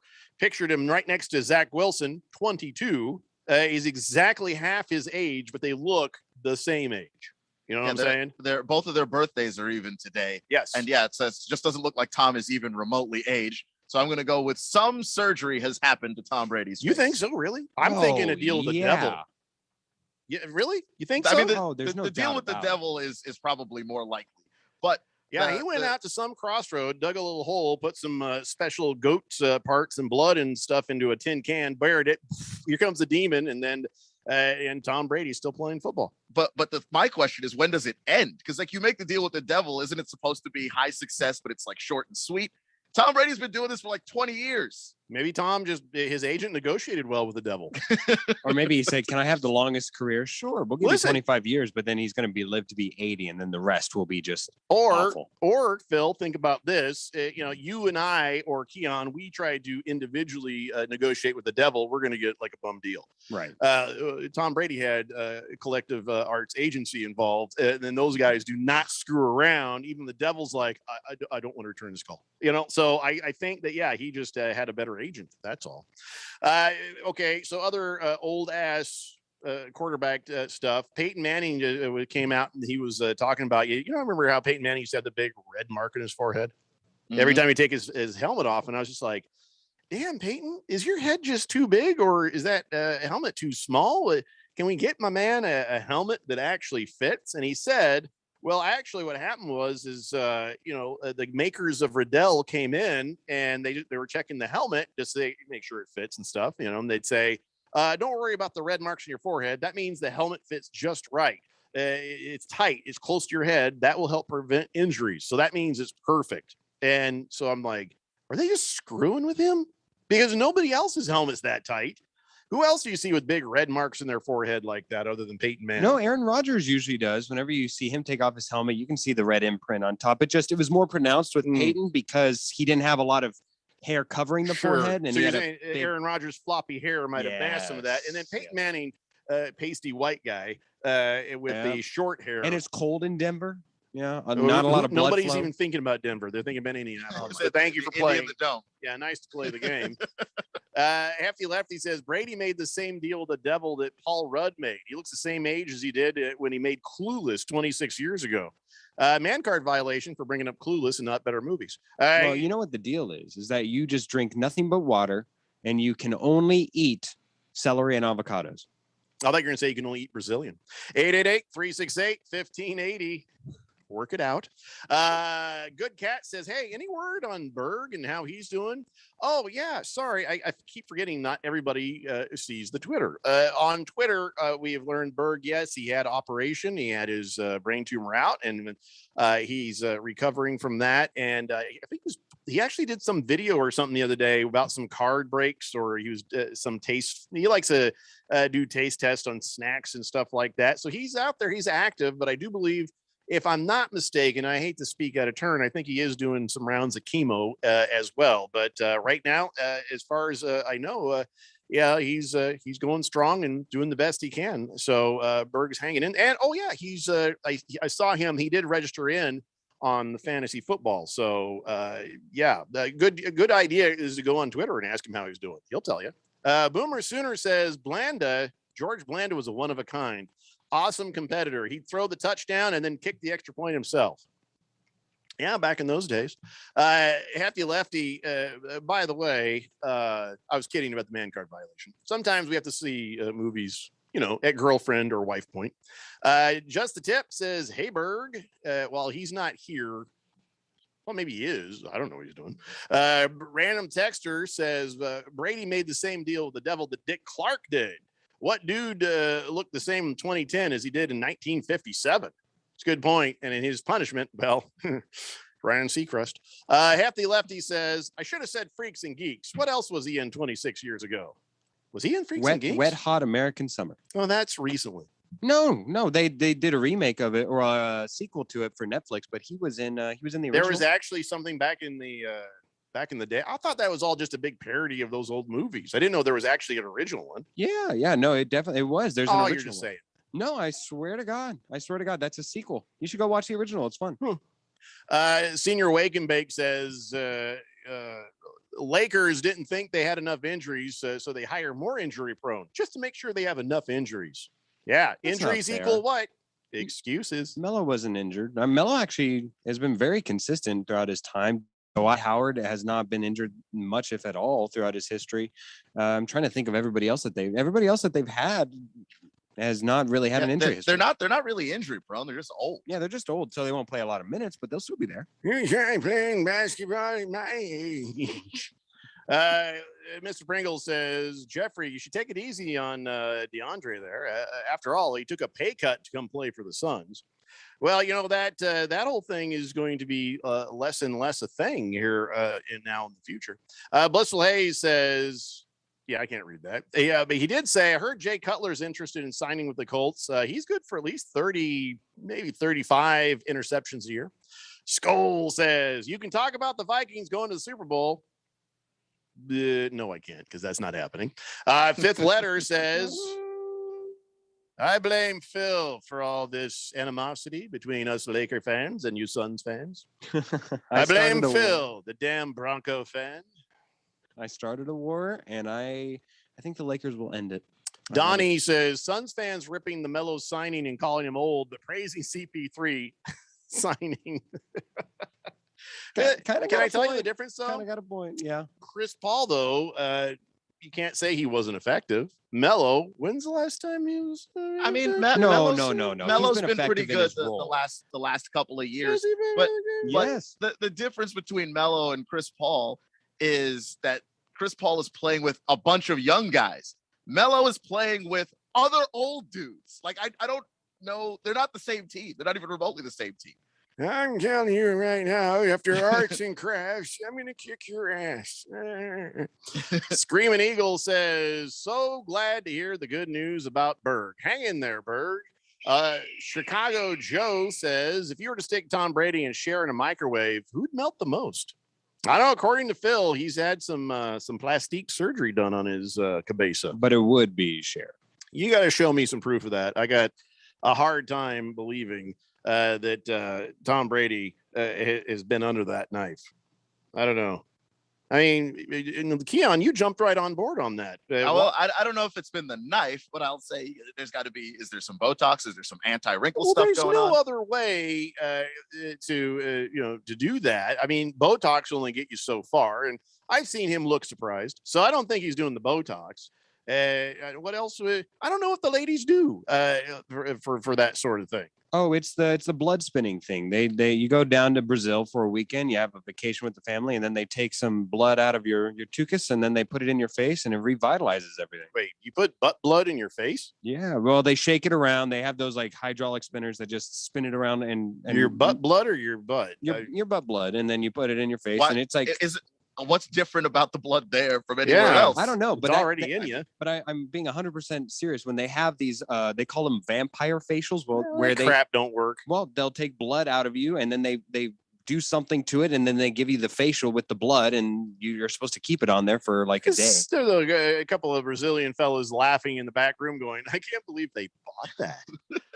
No, seriously, we take it out of their ass. I'm not even making this up. I thought that they would say no, but then they didn't say no. And I just I was forced to do it. I took the money. I've already used it. I can't help it. All right, guys, we got to take a break. We come back. We've got on this date in big Georgia sports history. And by God, we haven't gotten to nearly as much NFL as I wanted to. So, well, there's that. It's the Daily Blender here on 1580, The Fanatic. AZ Preps 365 is your headquarters for all things high school sports in Arizona. Brett Quintine, James Mello, and Jose Garcia keep you up to speed with all the action, highlights, interviews, and insider information for the prep sports scene. You need to tune in to AZ Preps 365 every Saturday morning from 8 a.m. to 10 a.m. on your new home for sports, 1580 and 99.3. The Fanatic. And always on at 1580thefanatic.com. Hey guys, Jeffrey O'Brien here. Listen, when we're all working on our shows here at The Fanatic, we're totally focused and we don't want to worry about the other things. You know, like the technology that runs our station. That's where Affinity Technology comes in. They run all our IT so we can focus on what really matters, our business and our listeners. These guys handle literally everything. If it plugs in, they work with it. They've saved us tons of money and they've kept us focused on what really matters. Affinity Technology, they can do the same for you. Go to atechaz.com. Be sure and tell them I sent you. I said Chantilly lace and eggshell, not matte. Colby's interior design consultancy is floored with new clients. Wait, what am I looking at here? This looks like plaid. They need an admin with an eye for design and a knack for numbers. Okay, hey, look, take a look at this. Do those numbers look right? Indeed can help them hire great people fast. I need Indeed. Indeed you do. Screen for quality candidates with the skills your role needs with Indeed assessments. Visit Indeed.com/credit and get $75 towards your first sponsored job. Terms and conditions apply. Nya, nya, nya. Ah, ba, Zimbabwe, Zimbabwe. The broken Bunsen burner burns so bright. Southeast Asian Peninsula. Hey, Jamie. Yes. I think the only line we need from you today is drivers who switch to Progressive could save big. Cool. I just got to finish my warm-ups. Foul, throw in the towel. History. Switch to Progressive today. Santa ski slalom in a salmon skin suit. Progressive Casualty Insurance Company and Affiliates. Hey there, homeowners. Are you experiencing pipe leaks? Is your water bill unexpectedly high, or are you suffering from low water pressure? These are signs of widespread pipe failure due to old, corroded, and shoddy pipes. Rerouting a pipe or other Band-Aid fixes are not the answer. Only a whole house repipe with brand new high-quality PEX or copper will permanently solve the problem. Repipe Specialists. No more leaks and great water pressure. They've been doing this for over 25 years. Repipe in just 1 to 2 days at half the cost of a plumber with a lifetime guarantee. Say goodbye to leaks once and for all. Enjoy a pipe leak-free home and eliminate the risk of potential water damage. Call us today for your free in-home estimate. We'll even take 20% off our already low price. and receive 0% interest when you call today. Call 888-380-7097. 888-380-7097. That's 888-380-7097. The Fanatic.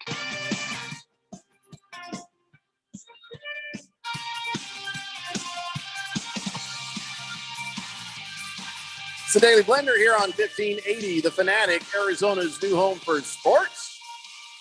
All right, just want to remind everybody, if you're wanting to play the Daily Blender Fantasy Football Leagues, check your email. There'll be an email from ESPN, and you're going to go, ooh, the league has been reactivated. Then you're going to read the email. It's going to say, no, not really. We're moving over to NFL.com. Here's the link. Here's the password. Go join your league over there. If you have played with us last year, but you did not get that email, send me an email, blender@1580thefanatic.com, saying, I didn't get my email. I'll send you a direct invite from the league you're supposed to be in, and we'll get you taken care of that way. We are dismantling and deleting all of the old ESPN leagues as soon as we get everybody taken care of. So just keep that in mind. So go look for that email. If it's not in your regular inbox, check your spam. And if it's not there, let me know. I'll give you a hand. Now, for all you people who've never played with us before, we've got a whole bunch of people getting ready to join this year that weren't in leagues before. So we've got plenty of Daily Blender Superfan leagues for everybody to be in.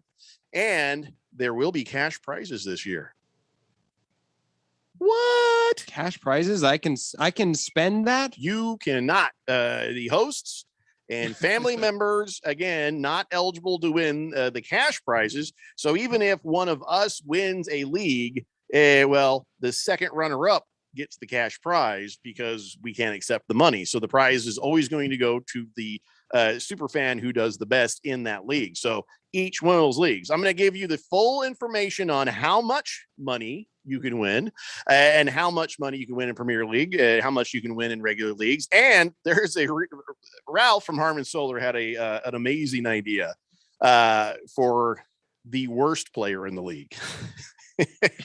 Oh, yeah, it's going to be good. Well, I'll fill you in on that more here in the next day or so. But anyways, back to the fantasy football. Go get yourself in there. And if you need help, let me know. Blender@1580thefanatic.com. If you're a newbie, just send me an email. Blender@1580thefanatic.com.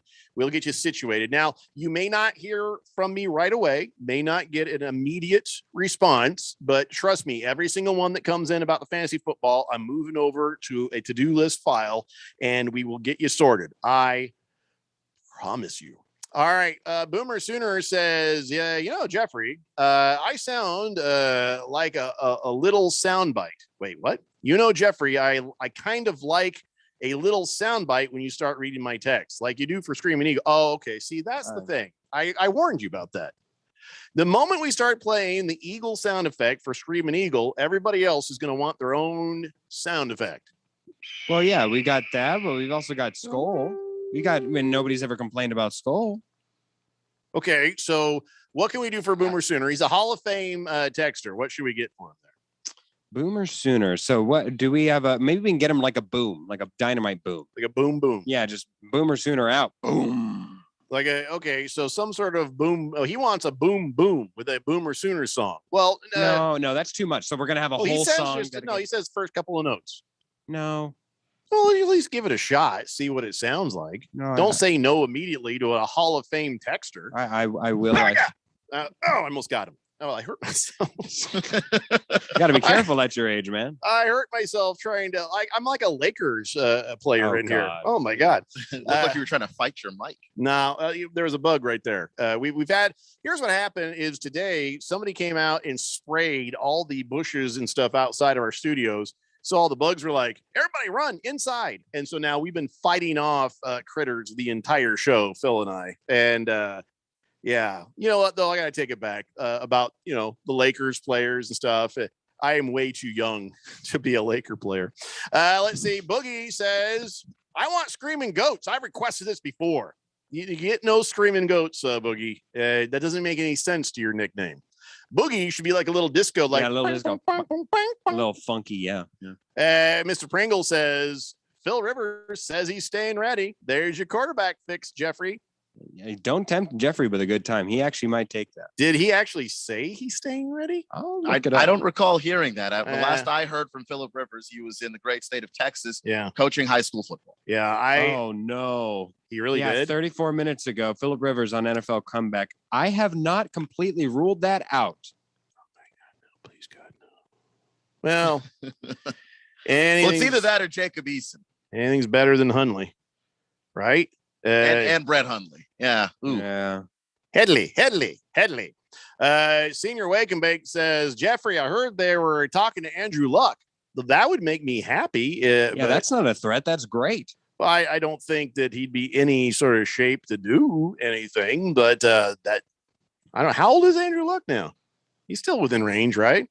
Hefty Lefty says that progressive guy definitely sounds like he's going to say Southeast Asian Punani, but switches to Peninsula at the last second.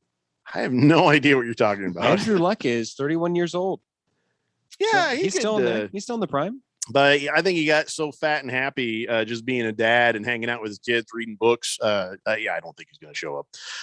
Boomer Sooner says, thank you, Phil. Listen to the beginning of the Boomer Sooner song. First few notes. That's all I ask. Fish Tank says, can I get a flipper dolphin noise for Fish Tank? Hey, so listen, y'all open a door. You probably didn't want to. I actually be all right that noise for Fish Tank. Yeah, I'd be actually that'd be down. I'd be down. Are you writing this crap down? Because I'm not. I'll write it down for Randy. Big George says, wow, cash prizes for the fantasy football. That's awesome. I got your fantasy email, Jeffrey, but the link you sent me is directed to some weird football porn site. That's not how NFL fantasy I wanted. Oh, you're a lying piece of crap, George. That's not true. That's the email I would send. Hefty Lefty says, Matt Leinart looks ready to suit up for the Colts. You shut your stupid mouth. Hefty Lefty, you shut up. All right, let me do this before I forget. All right, especially since he's listening and I wanted to beat him to don't forget to do it. All right, ladies and gentlemen, it's time for On This Date in Big George's sports history. Back in the year 1984, Mary Lou Retton won Olympic gold in the women's gymnastics all-around event after a perfect 10 on the vault at the Los Angeles Summer Olympic Games. Mary Lou Retton was the first American gymnast, man or woman or otherwise, to win a gold medal and began a proud American tradition of winning the all-around gold medal in women's gymnastics that continues even today. Yeah, so she did this. The vault, you know what the vault is, right? The vault is that big old piece of wood there. It's not a beam, It's a vault.